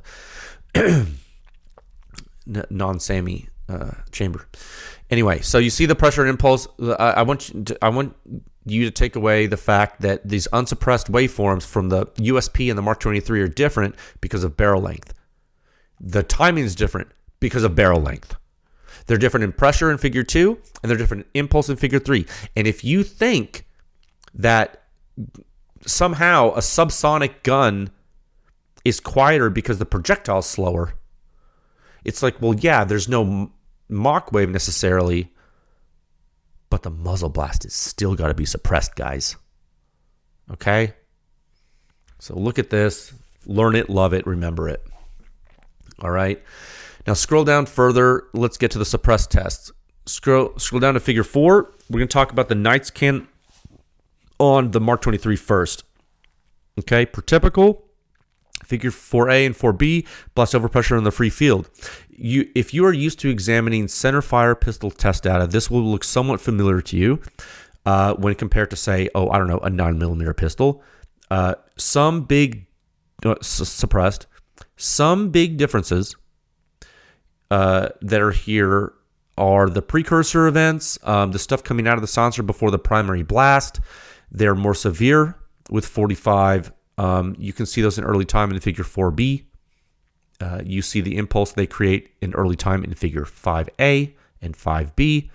If you want to look at 9mm pistol data suppressed with some of the same features that I'm describing to you, I would point you to tests in which the short configuration of a 9mm pistol silencer was evaluated, not a long 9mm silencer, or not a long configuration of a modular 9mm silencer, but short 9mm silencers or short configurations of modular 9mm silencers. I would point you to those. And why would they be analogous to this? Well, is it because the Knights can is short too? No, it's not because of that. It's because the large bore of 45 ACP is running a handicap, and the blast loads escaping the bore from the precursor events are observed to be similar to those coming from a short 9mm silencer. What you're doing is you're trading bore size for length. Stick with me, okay? Yeah. This showcases just how hard it is to suppress 45 ACP. Big holes are hard to suppress. They're really tough. And as a matter of fact, if you were to actually measure or quantify bore size across silencers, even rifle silencers, you will see that some silencer technology performs well in its respective size class, even with larger bores. An example that I've gone back to for years, it always pops in my head because I know it so well, from all the research we did, was the CGS Hyperion and the Helios stuff. That stuff is so overboard, you could really shoot big projectiles through it, even bigger than 30 cal in some of it. And it's not recommended. I don't think they will recommend you to do that, but you could. Then you take some other silencers and even some 5.56 cans that are they're so tight. If you just have a little bit of misalignment, you're getting a baffle strike. You can baffle strike City USA, population U on some of those, and bore size has a direct correlation to muzzle suppression performance in a lot of designs. It really has a direct correlation. All other things equal. And if a company wanted to game a test, and I'm sure they've tried, where for example, maybe they send us a silencer with a really tight bore. Something they wouldn't dare ship to consumers because they get too many warranty claims because of strikes. They could do that, but then what? Well, trouble is, it would increase the back pressure, and then some people, maybe if it did, quote unquote, did well, and then people buy it based on the data, and then they get it and it performs differently. Well, they're going to be held to pay if we found out, because then what would happen? A consumer would send us their silencer, we test it, we compare it to the data we have from the manufacturer. Ooh, then the jig would be up. It'd be bad, and then they'd be shamed publicly forever, right? So it'd be high risk. You probably don't have to worry about that, right? So, and it's lose-lose situation for the company. So I would say bore size matters. 45 pistol silencers are handicapped because of it, but there is hope. Just stay tuned, right? I mean, there's things from our history that did better than this. We're looking at the Knights can. It's super old. It's the first one, dude. It's the first one. It's not, dude. And seriously, when you think about this, it's not that oh yeah, it's just an old silencer. No, it's the first one. It's the first 45 ACP silencer that functions with tilting barrel handguns. It's the first one in ever. So it's not like we started with just an old one. No, we started with the first one. 1 second. I bet you didn't know that. Yeah, okay, no, that's not true. There are 45 pistol silencers that existed before, but they just didn't they didn't have the recoil system. They were fixed to the frame of the gun. You know what I mean? Not the same. Another point I wanted to make, or really drive home in this in this data, look at figure 4B. So you're looking at pressure space, right? Zoomed in early time. I want to drive home. We're talking about the wave shapes here. You see what looks like shock waves, don't you? Well, no, they're not exact shocks, but because we're zoomed in really early, but they have a really fast rise time. They're pretty much shocks. They're, for all intents and purposes, we'll call them shocks. Around 30.1 milliseconds or so in figure 4B. Remember, this is subsonic ammo, right? You agree? I know you agree, because Spear Lawman 100 to 230 grain out of a Mark 23 is subsonic. I promise. So why is there a supersonic phenomenon being measured in the tests? Well, it's because the blast loads are there. Yeah, you have supersonic gases, my friends. You have supersonic gases. And what is that you're seeing in figure 4B? That's a shock load in air from muzzle blast coming out of the silencer. Just because your projectile is moving slower than the speed of sound in air doesn't mean the things expanding out of the barrel are moving that slowly. They just couldn't get the projectile moving supersonically in the time they had to do it. They didn't have enough time or barrel. So you see, when people talk about 45 AC or energy, so when people talk about 45 ACP being natively subsonic, or any small arms cartridge being natively subsonic, they're talking about the bullet. They're not talking about what's pushing the bullet. Rest assured, the signature from what's pushing the bullet is much more severe than the signature from the bullet itself. I can assure you that. That's where the energy is coming from. The bullet's just along for the ride, dude. The bullet's just along for the ride. That's how guns work. All right? The bullet's not the important thing here when we're talking about internal ballistics and we're talking about blast loads. Bullet's the thing that hits the person, your objective. That's not what we're talking about here. Right? Now, the pressure wave caused by the big old 45 bullet moving through the air subsonically is still more intense than the same one from the subsonic 9mm projectile doing the same because it's bigger. 45 bullets bigger. But still it pales in comparison to the muzzle blast. The pressure wave still pales in comparison. Okay, now getting back to the Knights can and its behavior specifically, you can see that there is some first round pop. It's easy to see in the initial muzzle blast trace in figure 4B, and it's also, in that first shock, you can see the first couple shock there, that primary blast. Ooh, yeah. And it's also easy to see in figure 5 in impulse space. The Knights silencer produces about 60% more severe signature during FRP than the subsequent shots on average. So it's not negligible. And it's a lot better than the B&T, actually, but it's not nothing. So keep that in mind. If you want the absolute quietest first shot with this can, you want to put a small water bottle cap full of water in the blast chamber, swirl it around, and you'll be Jason Bourne in no time. Post FRP, the Knights silencer is quite consistent. This was interesting to see. Really a lot of insanely consistent behavior in the rest of this test is really, really interesting. Really quite impressive. This sort of makes sense to me, given the amount of testing the system underwent in development. I mean, it's kind of rare for a system that prioritizes signature suppression to be tested this much over the years, and even in development, and not have excellent consistency. You think it would. So, I would say they probably called it good on the FRP front. I wasn't there, but I bet you if I was a fly on the wall, I bet you I can picture them saying, oh, if we could just make this damn thing longer to get that FRP down with this technology. And they probably... because they had to make they had a length limit in the Mark 23 program. They couldn't make it longer. They weren't allowed to.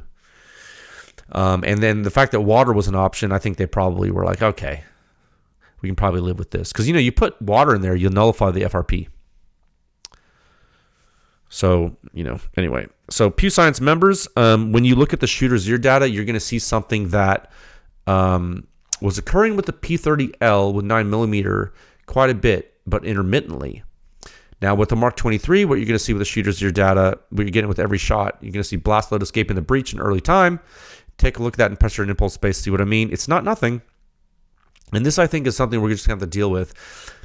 And what happens next is really complicated because you have ejection port blast and muzzle blast both coalescing with mechanical shock. So you actually have three sources of blast pressure and sound pressure coalescing, and it's messy. It is interesting to see when you look at that ear data that the muzzle blast FRP you saw in the muzzle waveforms causes similar divergence in impulse space of the ear, and that's a good gut check for you to know that yes, in fact, this is real, and muzzle blast is in fact propagating in 3 dimensions. Moving on to B&T. Oh, speaking of muzzle blast propagating in 3 dimensions, before I go on, when you go back to the unsuppressed muzzle blast, look at the ground reflection. Pretty gnarly, right? That's from muzzle blast. Also, if you want to check our work and make sure we were set up right for the mil standard test, if you do the calculations, you'll find that the delay from the sensor placement to the elevation of shot should line up with the sound speed in air when the ground reflection arrives to the sensor. So if you want to check the math, you can. It's right there, open source. Just like I said, people just they want to throw stones but don't want to do the math. Moving back, it's real. Moving on to the B&T. One moment. We're about to hit 2 hours. This is so insane. We don't have that much left. Moving on to the B&T on the same weapon. Scroll down to section 6.214.3. We see a lot of the same things going on when you start to look at the plots here. And what's really interesting, and really, to be frank, guys and girls, you should see a lot of commonality here, given the silencers are almost the same size, the piston systems are almost the same, the baffles are almost the same, and I use the word almost a lot just now because, the B&T silencer is almost like the KAC silencers, almost like the Knights can, but it's not. And what it lacks is mass, damping, baffle surface complexity. All these, really, those three main things, these three main categories, which are broken up into a lot of constituent parts, those three main categories of things really increase the signature severity of the B&T. The signature is increasing in every metric here. You have more severe primary blast. You have more significant secondary jetting. You have more severe impulse accumulation. You have more severe first round pop. But you know what? There is a silver lining in part of this, in that post FRP, guess what you have? You have, again, pretty dang good consistency. That's good to see. It's not perfect, not as consistent as the Knights, but it is consistent. It does settle down a lot after FRP, and that's good to see. I like that. So I got to tell you guys and girls, and I said this last episode, I know there are people who say these silencers sound the same or have similar signatures. I know they say that. But to be honest with you guys, we don't see that in the data. We don't see it in our experience shooting them either. And if I was a betting man, I'm not, but if I was a betting man, I would bet the people saying that these sound the same were shooting inside a room or something dry, and they were like doing it with hearing protection on or something. And I'm going to tell you something that's funny. It's sad but funny. It's not sad. It's funny. I've heard dealers and manufacturers like that I know, like that I've spoken with personally, and that are PEW Science members, tell me that they feel like two silencers might sound the same. And then I ask them, like, what? And I'm like, wait, were you wearing hearing protection? And they're like, yeah. And I was like, well, hold on a second. So what you're telling me is you were plugging your ears, and then you were making a conclusion about the way things sound, and then telling people that conclusion with your ears plugged. Like, picture this. You have someone with their hands clasped over their ears, and they're like listening intently, and then they're giving a judgment about what two things sounded like. To people, that might be one of the craziest things I've ever heard. Right? That sounds crazy.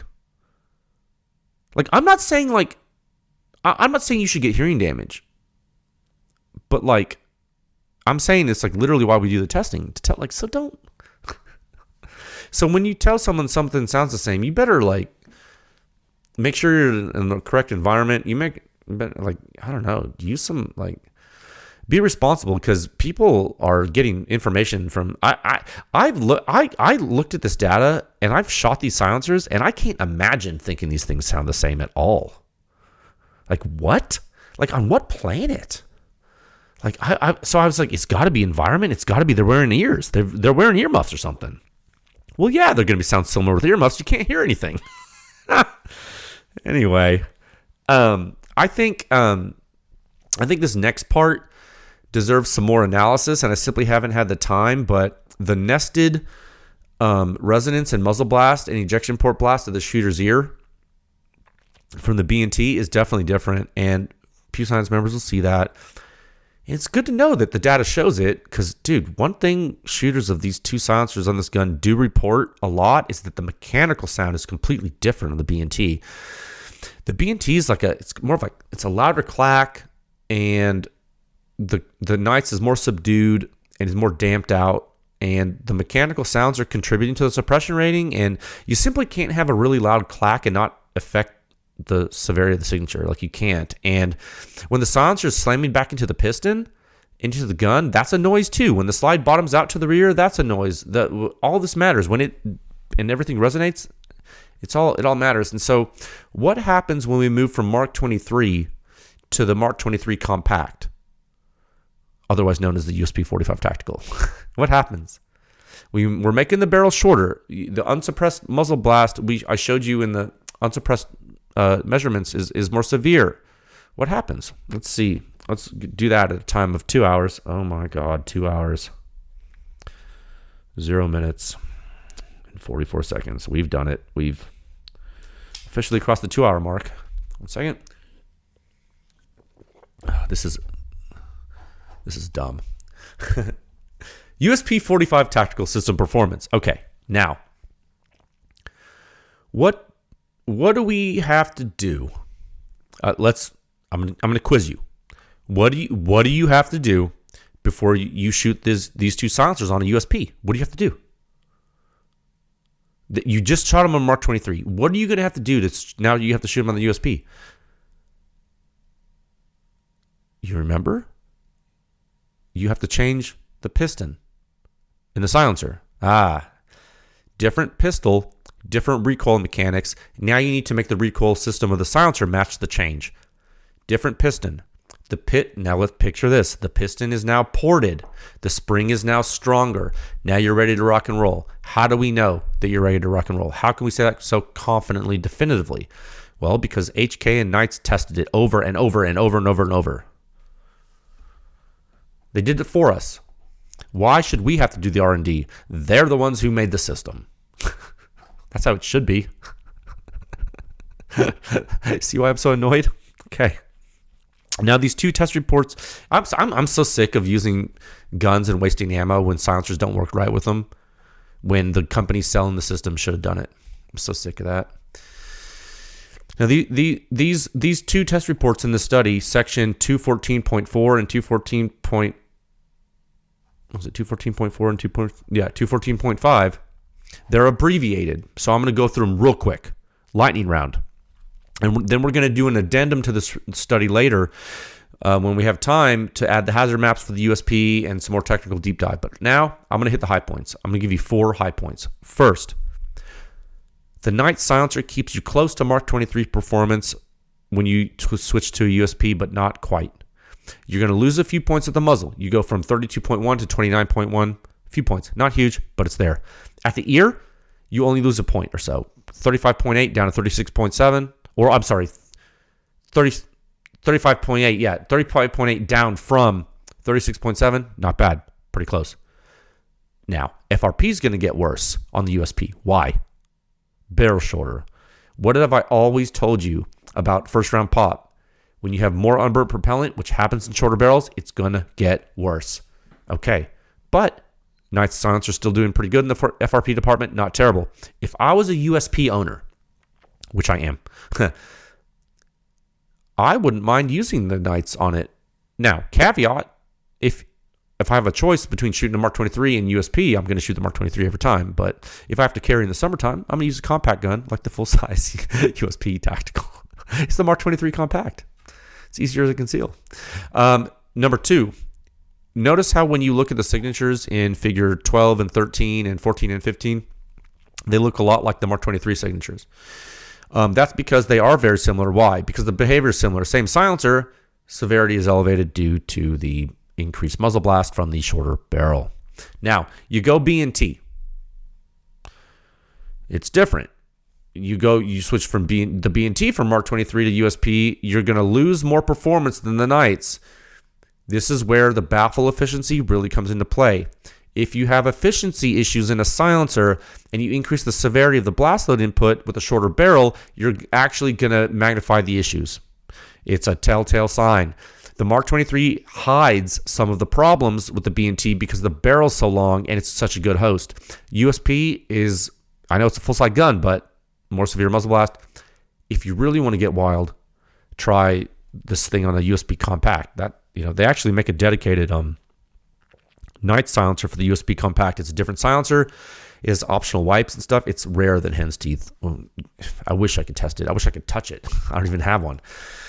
Number 4, B&T drops at the muzzle from 26.5 to 22.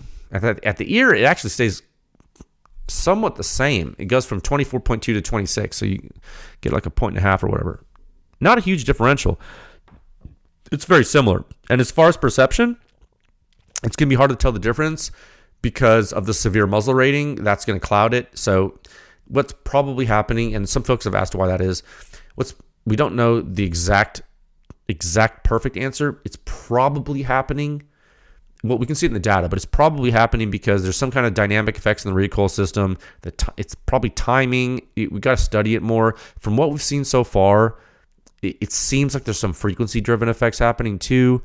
I'd love to hear your feedback too. If folks that have the B&T can and they've shot both the Mark 23 and the USP with it, I'd be interested to see what you hear. The flow rate is a little higher on the B&T than is the Knights because the baffles are less efficient. It could be that because you have such higher pressure on the USP compared to the Mark 23, maybe it's more apt to take advantage of that because of the flow rate. I don't know. Got to study it more.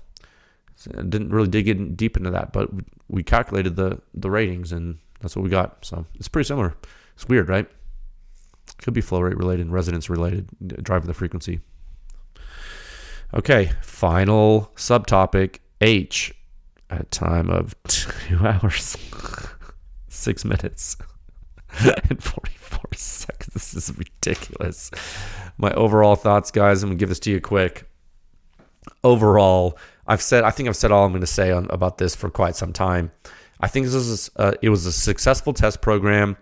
I think it answered a lot of the questions I personally had about the systems. I think it answered a lot of the questions you had too. I think the Knights baffle design is scalable. I think there's a reason it ended up in all of their welded silencers for the past several decades. I think that the Mark 23 is the bee's knees as a host and just a pistol in general. It's amazing. I think the USP is really cool, but I think the Mark 23 has a higher suppression performance, which I think everyone already knew that. I think if you're a pistol shooter, I think if you're trying to decide between a Mark 23 and a USP, I think you should shoot both before making that decision on which one to get. I think you're going to end up with both. And if you only get up with one, I think a lot of people end up with the Mark 23. I think the Mark 23 is large. I think it's okay to be large. You remember, these are double action, single action pistols. So you can carry both of them cocked and locked. It's amazing. I hope all of this was informative to you. I think the overall performance of these systems, if you look at the rankings table on the website, and if you just like filter by 45 and then 9mm pistol, you look at the rankings, it's going to put these things toward the bottom of the list when you compare all those things or at the bottom. And I tell you what, I think you're going to be surprised how well the Knights can holds up against silencers of similar length when we start publishing some more 45 stuff. And I think it's going to be really neat to see, and it's going to be really cool that I think this thing is going to just be featured a lot in history, and that's cool. That was the goal of this. I want people to talk about this till the end of time. If you're a pistol silencer user, you need to know about this thing, and now you do. And I know this was a long episode. Thanks for listening. We'll be back next week with more data and analysis for you. To those of you in the north with all the snow, I hear it's cold. Sucks. Stay warm. Okay? Go shoot. I will talk with you folks again soon. All right, bye.